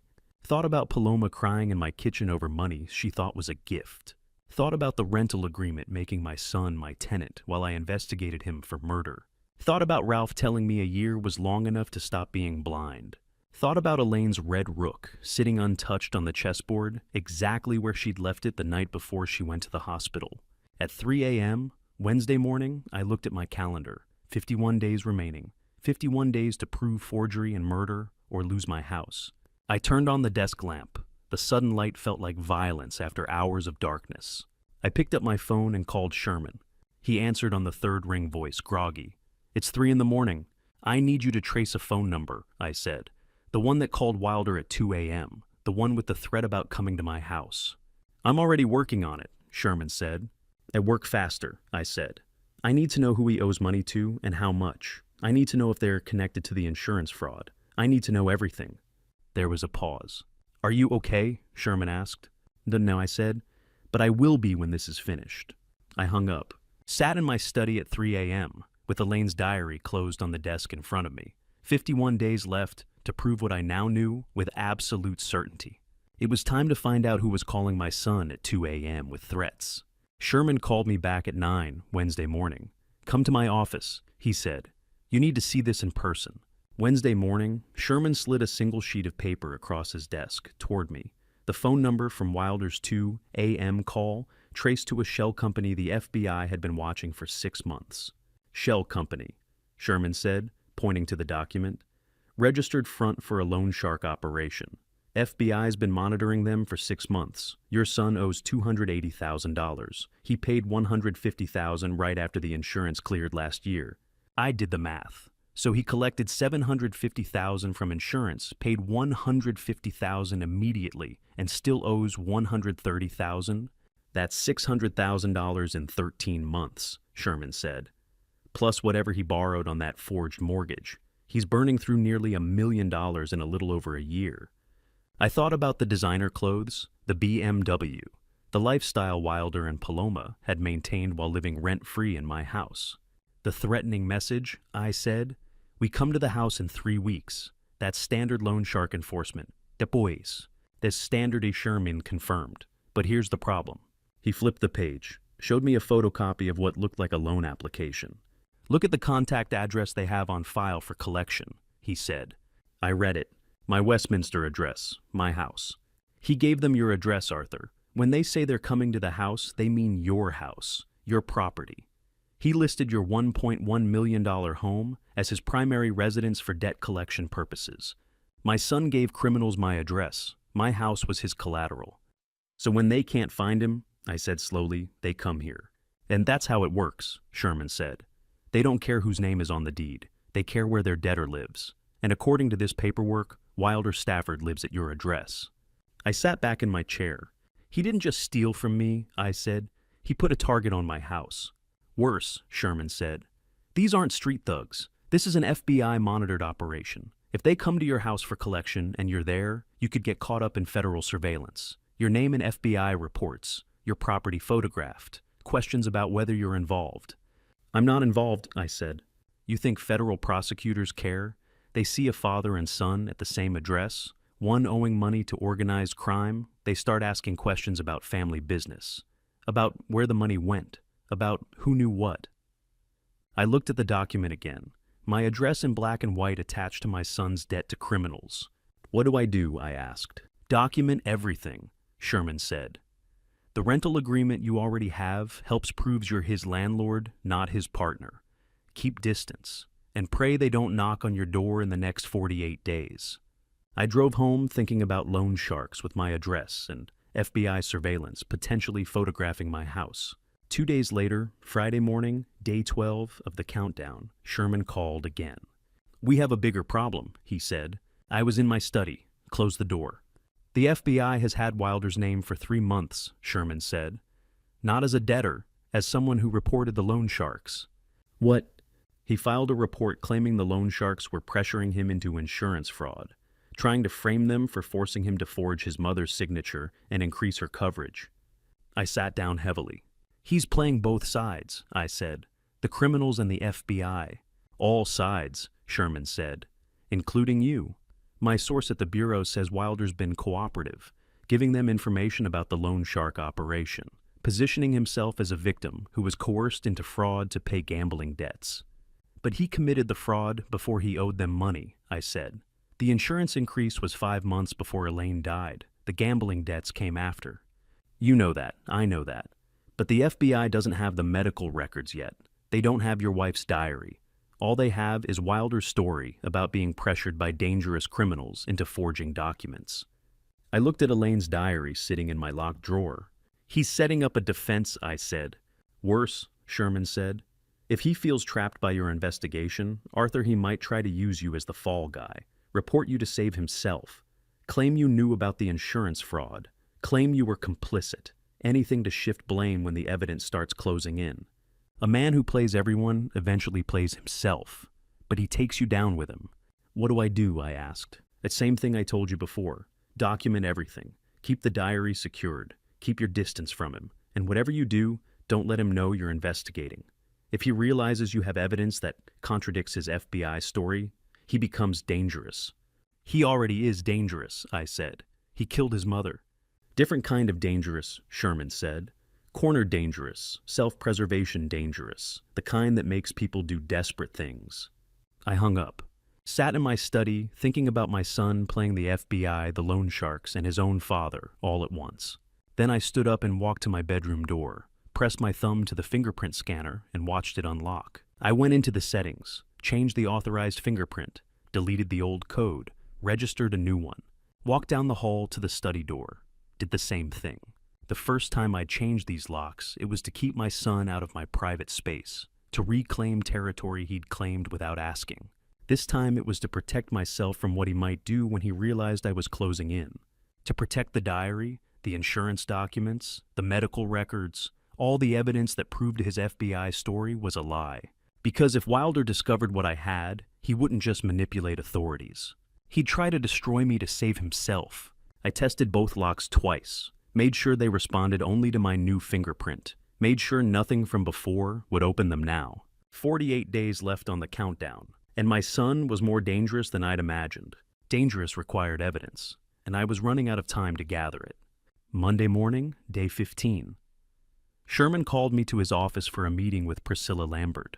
She arrived carrying a manila envelope, her nurse's professionalism barely masking the anxiety underneath. Sherman and I sat across from her as she slid the envelope across his desk toward me. I wrote this the day she died, she said. I opened the envelope. Inside was a photocopy of Elaine's medical file, the same one she'd shown us before. But this copy had additional pages notes Priscilla had kept separately outside the official hospital record. My personal documentation, she explained, pointing to a handwritten notation dated December 8th, the day Elaine died. Warfarin level, critically low patient claims, son manages medication. Attending dismissed as patient noncompliance. I disagree. Recommend investigation. The handwriting was steady, clinical, professional, not written weeks later with the benefit of hindsight. Written that day in real time by a nurse who saw something wrong and documented it even when her superior disagreed. This is contemporary evidence, Sherman said quietly. You wrote this the same day. I did, Priscilla confirmed. The attending physician told me I was overreacting, that elderly patients forget medication all the time, but something felt wrong, so I wrote it down, put it in my personal files. She looked at me directly. I should have pushed harder, she said. Should have demanded a full investigation, but I didn't have proof, just instinct, and instinct doesn't override a senior physician's judgment. You have it now, I said, thinking of the diary locked in my study. Sherman leaned forward. The question is, he said to Priscilla, are you willing to testify to this in court if it comes to that? To stand up in front of a judge and jury and say you suspected the son was harming his mother? Priscilla was quiet for a long moment. Then she looked at me, at the grief I'd been carrying for 13 months, at the determination that had replaced it. I didn't push hard enough when it mattered, she said. I'll testify now. Someone needs to speak for her. Sherman made a note in his file. That's 3 major pieces of evidence, he said. The diary, the forged insurance signature, the medical records with a contemporary documentation of suspicious circumstances. We need a 4th. What 4th? I asked. Proof of where the money went, Sherman said. $750,000. We can show he collected it. We can show he forged signatures to get it. We can show suspicious medical circumstances. But to prove premeditation for financial gain, we need to show he spent it. Bank records, purchase records, evidence that he burned through his mother's life insurance on himself. 3 pieces of evidence, 3 witnesses to 1 truth: my son killed his mother. I'll get the bank records, I said. We left Sherman's office at noon. I drove home thinking about Priscilla's willingness to testify about contemporary documentation written the day Elaine died, about a nurse who'd known something was wrong and been dismissed. Wednesday afternoon, the 17. I came home to find Paloma waiting for me in the hallway. She had her phone in her hand. Her face was pale but determined. I need to talk to you, she said. I stopped, looked at her, saw something different in her expression, not the defensive daughter-in-law who'd laughed at my humiliation. Something harder, something that had been making decisions. I recovered deleted messages from Wilder's phone, she said, holding up her screen. From his cloud backup. These are from 8 months ago. She showed me the screenshot. A conversation between Wilder and an unknown number. Vague references. The woman and resolving the problem, and everything will be taken care of. Not explicit, not a confession, but suspicious. Especially to someone looking for reasons to be suspicious. Who is the woman he's talking about? Paloma asked. What problem did he resolve? I studied the screenshot, studied her face. Where did you get this? I asked. I've been looking, she said. Ever since you said the money would ruin my life. I've been going through his phone backups, his emails, anything I could access, looking for what you weren't telling me. She'd chosen to look. That meant she was already halfway to believing. These messages aren't, I said. They're not enough, not for what you're thinking. But there's something, she said. And combined with everything else, the way he talks about money, the way he treats you, the way he gets phone calls at 2 a.m. and goes pale, they're enough to make me ask. She took a breath. So I'm asking you directly now, she said. Do I need to know? I looked at this 29-year-old woman who'd married a murderer without knowing it, who'd spent his blood money on a wedding dress and a honeymoon, who was now standing in my hallway with deleted text messages asking for a truth that would destroy her life. Do you want to know the truth? I asked. Long pause. She looked at her phone, at the vague messages that had made her suspicious enough to search, brave enough to confront. Yes, she said finally. I need to know. We stood in that hallway, me holding the answer that would destroy her marriage, her holding the courage to ask for it anyway. 43 days left on the countdown. I had to decide how much truth one person could carry. I thought about Elaine's diary, about the insurance documents, about Priscilla's medical notes, about everything I'd learned in the past 3 weeks. Paloma had been lied to, used, made an accomplice without her knowledge, but she'd also chosen to search, chosen to ask, chosen truth over comfortable ignorance. That had to mean something. Come with me, I said. I led her to the study and unlocked the door. The study door swung open. I gestured for Paloma to wait, went to my desk, and retrieved Elaine's diary from the locked drawer. We didn't stay in the study. Too formal, too much like an interrogation. I led her to the kitchen instead. I placed my dead wife's diary on the kitchen table between us, and Paloma's hand trembled as she reached for it, not because she was afraid of what she'd find, but because some part of her already knew. Not all of it, I said, just these pages. I'd marked specific entries with paper clips, spring entries from over a year ago, before Elaine went to the hospital, before she died. Paloma opened the first marked page and began reading. Her voice was quiet at first. March 12th. Wilder asked me to sign new insurance papers today. He says we need more coverage. I don't understand why $200,000 isn't enough. He says it's for his future for grandchildren we might have. She turned the page. April 8th, the insurance company called. They approved the increase very quickly, only 3 days. I mentioned this to Wilder, and he seemed pleased. But the agent sounded surprised too. Said most applications take weeks. This felt too fast, too easy. The kitchen clock ticked past midnight. Somewhere in the house, pipes groaned as the heating cycled on. Normal sounds in an abnormal moment. Paloma looked up at me. The money came too fast. She read aloud from the next entry. Wilder asked me not to question it, but mothers always question. She set the diary down. "This is what paid for our wedding," she asked. I nodded. "The insurance payout came through last January," I said, 11 days after I buried her. "Your wedding was in March, 2 months later." She stood up abruptly, walked to the sink, gripped the counter edge. "I wore a dress bought with stolen money," she said. "I said vows in a venue paid for with fraud. What does that make me?" "Someone who didn't know," I said. She turned to face me, tears streaming down her face. "But I should have asked," she said.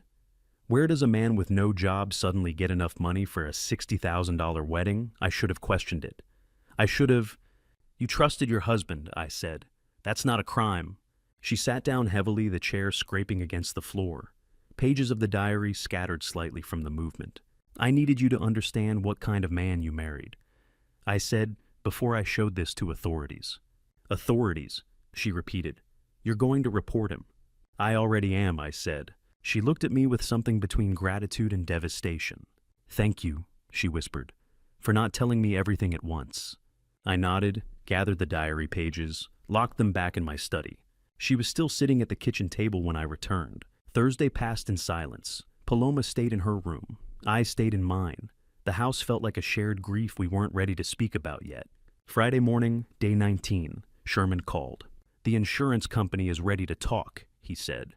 "Can you be at their regional office in an hour?" I could. The insurance company held the final piece I needed, but would they hand it over or bury it to protect themselves? Drop your theory in the comments about whether corporations ever choose justice over liability, or if they always protect their bottom line first. Just a heads up, this is fiction for storytelling purposes, not a documentary on insurance fraud. Sherman met me in the parking lot. We walked into a sterile corporate building, rode an elevator to the 3rd floor, and were led to a conference room where a man in a gray suit was waiting. Daniel Morrison looked like every corporate investigator I'd ever seen, gray suit, tired eyes, folder full of things he wished he could have acted on 18 months ago. "Mr. Stafford," he said, standing to shake my hand, "thank you for coming." Sherman sat beside me. Morrison spread files across the conference table. "We knew something was wrong when the approval came through that fast," Morrison said, opening the first folder. "Life insurance doesn't work at venture capital speed. A $750,000 policy processed in 72 hours that triggered every automatic flag we have." "You paid it anyway," Sherman said. "We paid because we had no choice," Morrison said. "Suspicion isn't evidence. The signatures looked legitimate. The medical examiner ruled natural causes. We had no external proof to deny the claim. So we paid." He pulled out another document. "But we've been waiting for evidence ever since," he continued. "Internal audit 6 months ago discovered something.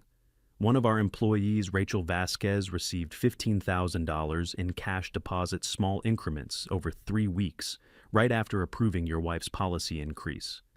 Morrison had a coffee stain on his folder, small, brown, shaped like California.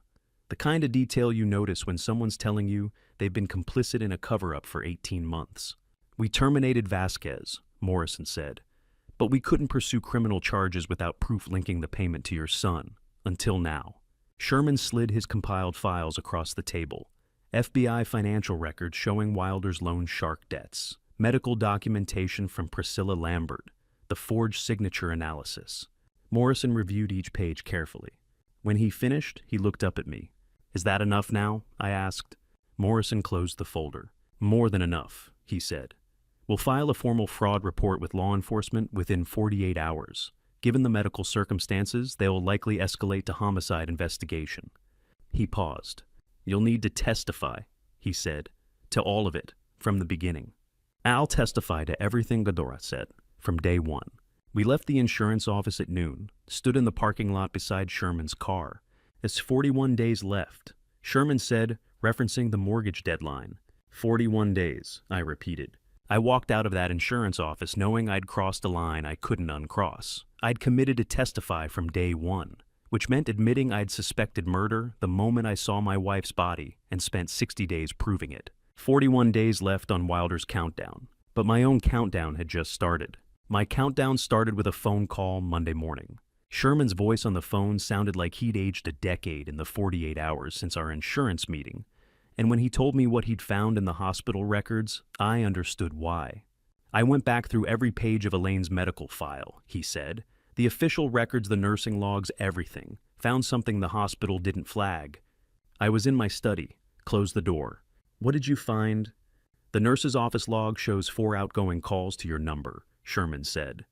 December 6th, 7th, 2 in the morning, 2 in the afternoon. I sat down slowly. I never received them, I said. Not one. I know, Sherman said, because your number was on the blocked list, hospital contact restrictions. Someone requested absolute rest for the patient, no incoming calls, no outgoing to family members. My hands tightened on the phone. Who requested it? I asked, though I already knew. Guess who signed the request form? Sherman said. I looked out the study window. Wilder was in the driveway washing his BMW, whistling. The same hands that held the sponge had signed a hospital form, blocking my wife's desperate attempts to reach me. She'd tried to call me 4 times. In her final days, knowing something was wrong, she'd tried to warn me, and our son had made sure I never heard the phone ring. I hung up and stood at the window, watching my son wash his car in the driveway, the same hands that signed a hospital form to silence a dying woman. He looked happy, relaxed, like a man washing his car on a Monday morning without a care in the world. 48 hours ago, I'd committed to testifying. Now I had proof he'd not only harmed his mother, but actively prevented her from calling for help. Sherman, I said, calling him back. When can we go to the FBI? This afternoon, he said. I already made the call. The FBI field office in Los Angeles was a fortress of beige concrete and tinted windows. Sherman and I sat in a conference room on the 3rd floor waiting. FBI agent James Cooper walked in at 2:30. He had the kind of face that revealed nothing. 30 years of interviewing liars had trained every muscle into professional neutrality. He shook our hands with the firm grip of someone who'd done this 10,000 times and sat down across from us. I understand you have information about Wilder Stafford, Cooper said, opening a folder. You know that name, I said. It wasn't a question. Cooper's expression didn't change, but something in his eyes confirmed it. Wilder Stafford is on our radar for loan shark involvement, he said. He's been cooperative with an ongoing investigation into organized lending operations in Orange County. Why are you here about him? The Wikes, that in the West Bikes stove. Sherman slid the compiled evidence across the table. Medical records, the diary, insurance documents, the blocked phone log. Cooper reviewed each page methodically. When he reached Priscilla Lambert's handwritten notation about low warfarin levels, he paused. This is from the hospital where his mother died, Cooper said. My wife, I said. Elaine Stafford. She died December 8th, 13 months ago. Heart failure due to blood clots. The medical examiner ruled it natural causes. Cooper kept reading, reached the page showing the blocked phone calls. She tried to call you, he said quietly. 4 times, I confirmed. I never received them. Wilder signed a hospital form blocking my number from reaching her room and blocking her from calling out to family. Cooper set down the papers, looked at me directly for the first time. You're saying your son prevented his dying mother from contacting you for help, he said. I'm saying he killed her, I said, and made sure she couldn't tell anyone before she died. Cooper was quiet for a long moment. Then he pulled out another file from his briefcase.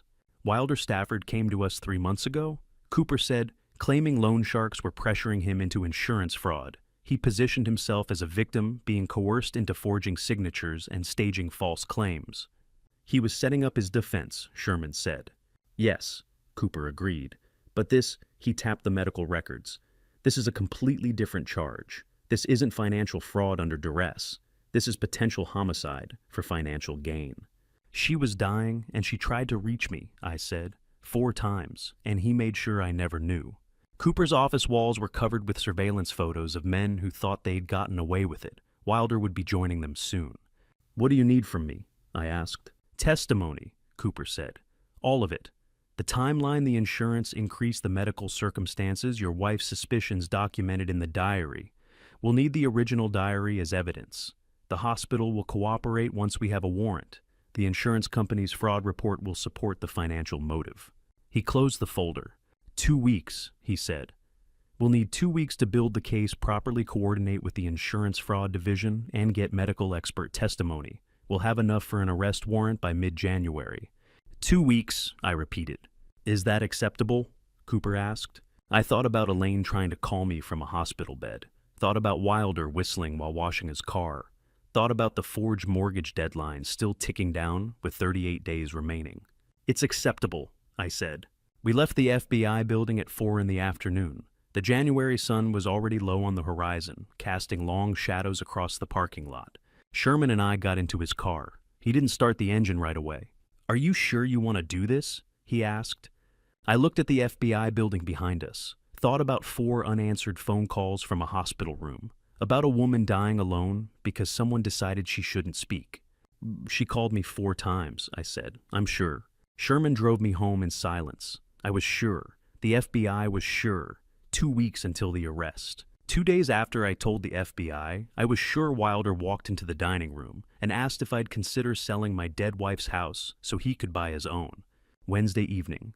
I'd made a simple dinner, rice, vegetables, fish. Enough for 3, though Paloma had stayed upstairs. Wilder sat across from me at the table, where Elaine and I had shared thousands of meals.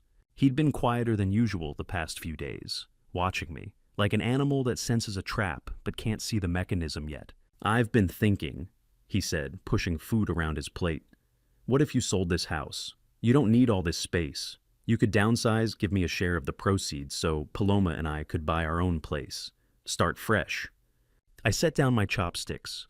And this house isn't for sale, I said. But you're old, he said. What are you doing alone in this big house? It's too much for one person. You could get a condo, something manageable. We'd all be better off. I looked at my son across the table, saw him trying the same manipulation that had worked 1,000 times before, saw him calculating, adjusting, searching for the angle that would make me bend. I'm not old enough to forget you owe me rent next month, I said. His smile faltered for just a second. About that, he started. $2,800, I said. First of the month, per the agreement you signed. Across the table, my son smiled like he always had, like he'd already won, like he always would. We'll figure something out, he said. He had no idea the FBI was 12 days away from putting him in handcuffs. I finished my dinner in silence, washed my plate, went to my study and locked the door. Friday morning arrived cold and gray. I woke at 6:30, made tea, and sat in the kitchen waiting. At 7 o'clock exactly, I heard the cars pull into my driveway.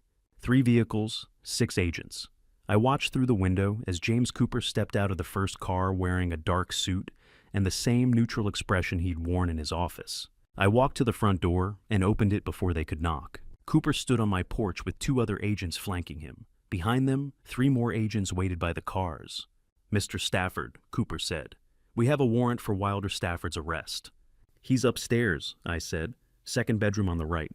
I stepped aside. Let them enter my house. Let them walk past me up the stairs. I heard Wilder's door open, heard Cooper's voice calm and professional. Wilder Stafford, you're under arrest for insurance fraud, forged signatures, and suspected homicide in the death of Elaine Stafford. You have the right to remain silent. I heard Paloma's gasp from somewhere upstairs, heard Wilder's voice sharp and confused. What this is, there's been a mistake. Footsteps on the stairs. Cooper descended first, then Wilder between 2 agents' hands cuffed behind his back. Paloma followed her hand over her mouth, still in her bathrobe. Wilder's eyes found mine as they led him past. He stopped. The agents let him. You did this, he said. I looked at my son. At his face, that was Elaine's face. At his eyes that had watched her die and felt nothing. At the man who'd killed his mother for money and then asked me to sell her house. I wanted to say something, wanted to explain, wanted to tell him I'd found the diary, the medical records, the blocked phone calls, wanted to tell him his mother had tried to warn me and he'd made sure I never heard. But I just stood there. Silence was the only honest answer I had. The handcuffs clicked shut with a sound I'll hear for the rest of my life. Cooper nodded to his agents. They led Wilder toward the door. At the threshold, Wilder turned back one more time, looked at me like he was searching for the father who'd carried him on his shoulders, who'd taught him to change oil, who'd believed every lie for 13 months. That father was gone, had been gone since the moment I read Elaine's diary. I'm your son, Wilder said. I know, I said. That was all. They walked him out to the waiting car, put him in the back seat, drove away. Cooper stayed behind for a moment. "We'll need your formal statement this afternoon," he said, "and we'll need the original diary as evidence." I nodded. Thank you," Cooper said, "for doing the right thing." He left. The door closed behind the FBI agents. Paloma stood frozen on the stairs, her hands still covering her mouth, tears streaming down her face. I stood frozen in the hallway, watching dust particles float in the morning light coming through the window. We'd gotten justice. The insurance fraud proven, the forged signatures exposed, the medical evidence compiled, the blocked phone calls documented. Everything I'd worked for these past weeks had led to this moment. But the house had never felt emptier. I'd lost my son twice. Once to greed when he'd chosen money over his mother's life. Once to handcuffs when I'd chosen justice over family loyalty. Both losses were permanent. I walked to the kitchen, made another cup of tea I didn't drink, looked out the window at the driveway where 3 FBI cars had been parked 5 minutes ago. Elaine's chessboard sat in the living room with her red rook still in position. Her toolbox sat on the shelf with the diary I'd have to surrender this afternoon. Her house, our house, stood around me like a monument to everything we'd built and everything our son had destroyed. And I'd never felt more like I'd lost everything that mattered. I stood in that empty hallway for a long time. Paloma had disappeared back upstairs. The house was silent except for the clock ticking in the living room. 3 hours after they took my son away in handcuffs, his wife walked down the stairs carrying 2 suitcases and her passport. She didn't see me at first. I was in the kitchen standing at the window, staring at nothing. She set the suitcases down in the living room with a soft thud. I walked out to face her. "I'm leaving," she said. Her eyes were red from crying, but her voice was steady. She'd made a decision and was following through. "You're not at fault in this," I said. "I lived off that money," she said. "I wore clothes bought with it. I ate food paid for with it. I said wedding vows in a church funded by insurance fraud," and her voice cracked. "And whatever else he did." She didn't say murder, couldn't say it yet, but she knew. "You didn't know," I said. "And when you did know, you chose to search for the truth. You showed me those text messages. You asked the hard questions. You told me you needed to know." She shook her head. "And that doesn't change what I spent," she said. "What I accepted without questioning." "Do you have anywhere to go?" I asked. She was quiet for a long moment. "No," she finally said. I looked at this 29-year-old woman standing in my living room, with everything she owned packed into 2 suitcases. She'd married a murderer without knowing it. She'd been used as cover for his crimes. She'd spent money she thought was legitimate while he manipulated everyone around him. And now she was trying to punish herself for his sins. "It's stay here for 30 days, I said. "Let things settle down, figure out what comes next. You're not at fault. You don't need to run." Her suitcases sat by the door like accusations, but I'd spent 60 days learning the difference between guilt and proximity. "Why?" she asked. "Why would you let me stay? I'm his wife. You're a victim," I said, just like Elaine was. She started crying again, not the quiet tears from earlier, deep shaking sobs that came from somewhere she'd been holding locked since the FBI walked through the door. I didn't try to comfort her, just let her cry, let her release whatever she needed to release. When she finally stopped, she wiped her face with her sleeve. "The 30 days, she repeated. "It's 30 days. I confirmed. No rent, no expectations. Just time to breathe and think. She picked up one suitcase, then the other, carried them back upstairs. I stood in the living room, listening to her footsteps above me, heard her door close, heard the sound of her unpacking, slowly, deliberately, putting her life back in drawers and closets for another month. Evening fell. The house grew dark. I didn't turn on many lights, just sat in the living room, where Elaine's chessboard still held her final move. Around 8, Paloma came back downstairs. She stood in the doorway uncertain. "Oh, why are you being kind to me?" she asked. I thought about that question, about kindness and justice and the difference between punishing the guilty and protecting the innocent. "Because I don't punish someone who is only guilty of trusting the wrong people," I said. She walked into the room, sat in the chair across from me. "You lost your wife and your son," she said, "and I'm still here." "You are," I agreed. "Does that make you angry?" I thought about it honestly. "No," I said. "You were deceived. That's not the same as being complicit." Outside January, rain started falling, the first real rain since Elaine died. We sat in comfortable silence for a while, not talking, just 2 people who had survived the same storm from different directions. "What happens now?" Paloma asked. "Now the FBI builds their case," I said. Now the lawyers get involved. Now the legal system does what it's supposed to do. To him, she said. To him, I confirmed. And to you, there's still the forged mortgage to deal with, I said. 34 days left to prove he fraudulently used this house as collateral. But Sherman's handling that. I've done my part. She was quiet again. I should hate you, she said finally. You turned in my husband. You destroyed my marriage. You took away everything I thought my life was going to be. I know, I said. But I don't, she continued. I hate him for lying, for using me, for everything he did. But you just told the truth, and the truth was always there. I just couldn't see it until you made me look. I nodded. Thank you, she said. For the 30 days, for not blaming me, for treating me like a person instead of an accomplice. She went back upstairs shortly after. I sat alone in the dark living room, listening to the rain, thought about Wilder in a cell somewhere, thought about Elaine's diary now, in FBI evidence storage, thought about justice and mercy and the impossible choice between a son and the truth. I'd chosen truth, and it had cost me everything. But sitting there in the rain-sound darkness, I felt something I hadn't felt in 14 months. Peace. Not happiness, not satisfaction, just peace. That night I went to bed at my usual time, lay down in the same bed I'd shared with Elaine for 30 years, closed my eyes expecting the usual insomnia, the usual loop of questions and what-ifs.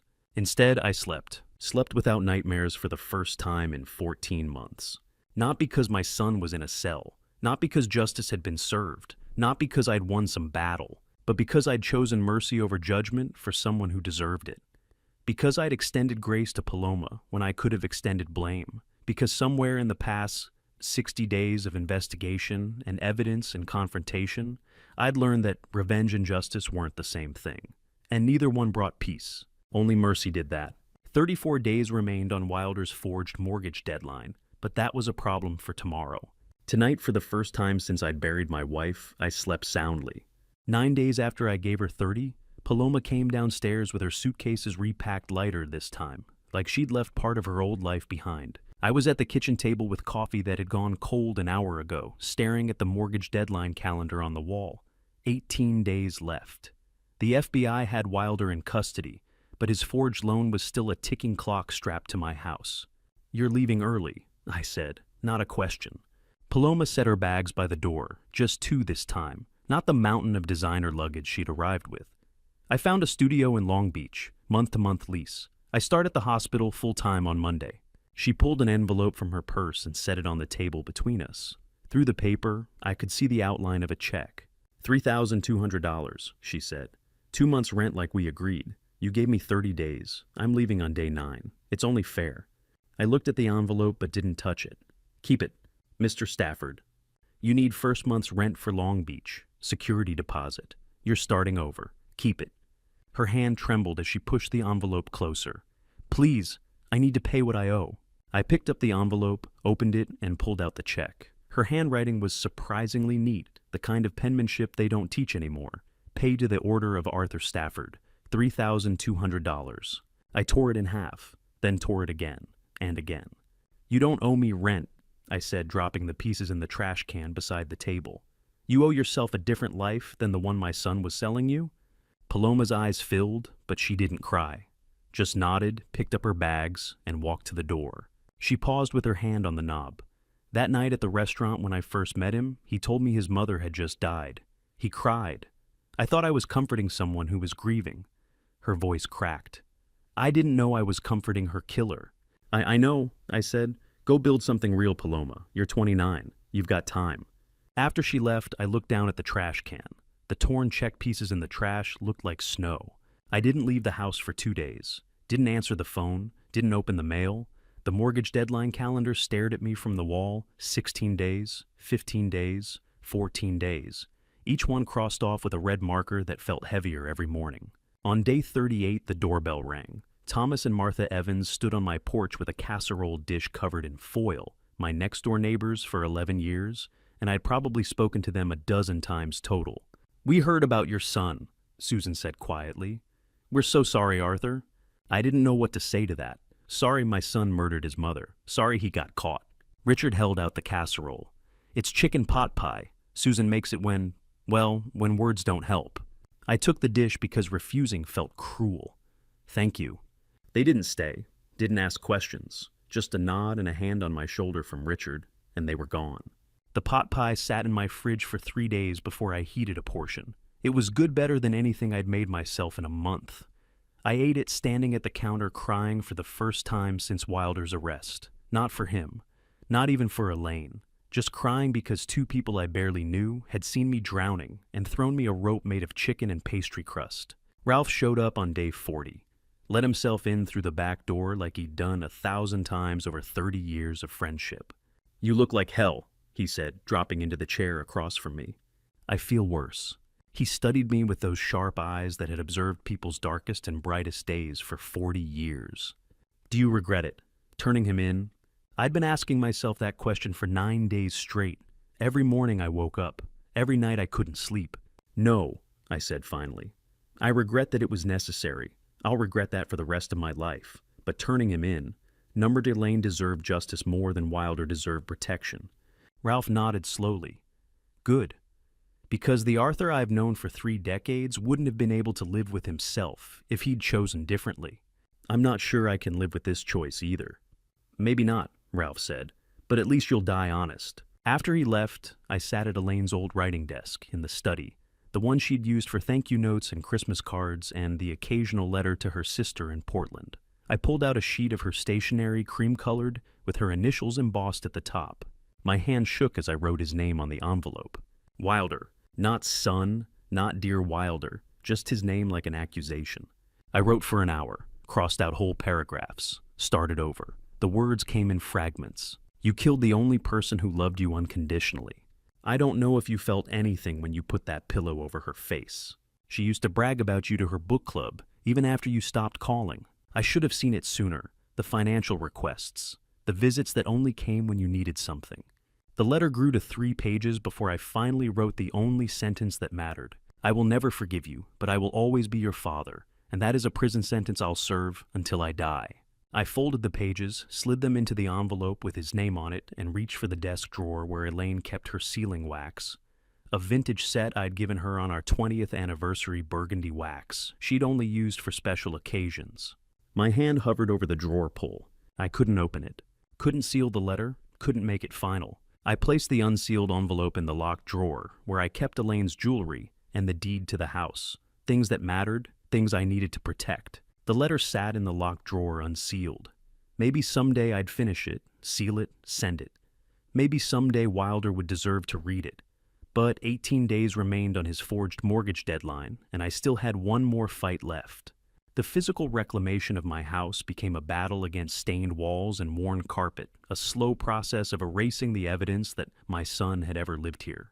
3 days after locking his unsealed letter in my drawer, I stood in the upstairs bedroom where Wilder and Paloma had slept. The air was heavy with her perfume, and his cologne a chemical sweetness that made my stomach turn.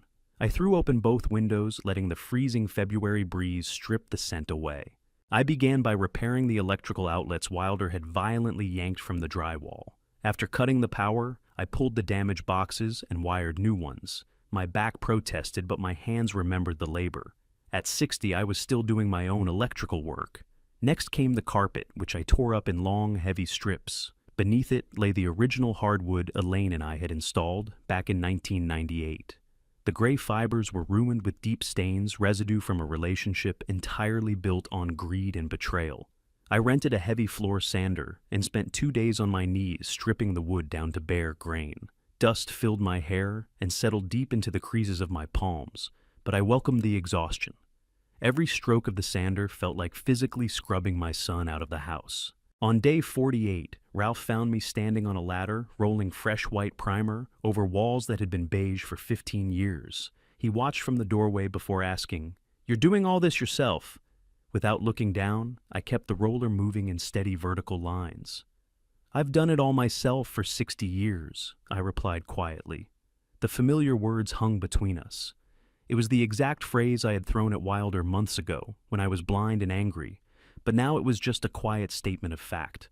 A man who could rewire his own home and restore his own floors didn't need blood money. When Ralph offered to help, I thanked him, but declined. I needed to finish this alone. While moving the old dresser on day 51, I discovered a faded photograph wedged against the baseboard.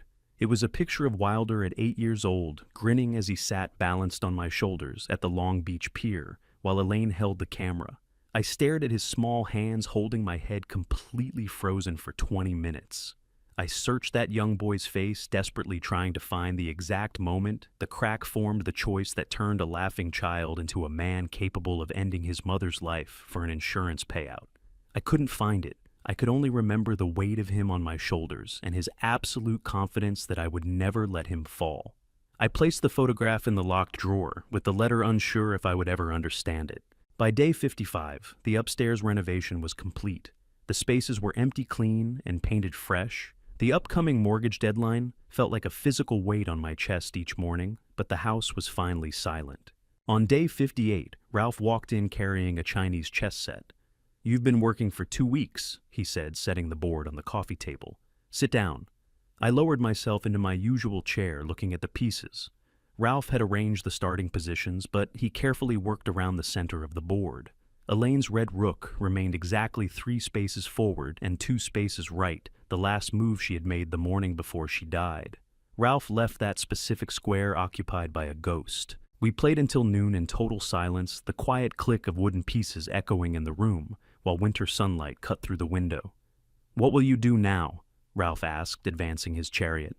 I shifted my elephant. "Live." He paused. "Just that." I looked at the board. "That's enough."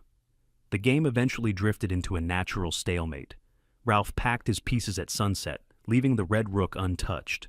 After he left, I sat alone in the dark room, staring at the permanent piece and the empty chair across from me. 2 days remained until the bank's deadline. Tomorrow, I would face the lawyers. Tonight, I just sat with the quiet. 4 months after they took my son away, I woke up in a house that finally felt like mine again. The forged mortgage had collapsed under its own fraudulent weight after Sherman's lawyer presented the bank with irrefutable evidence of the forgery, forcing them to drop the foreclosure claim entirely. The deed was mine, clear and uncontested.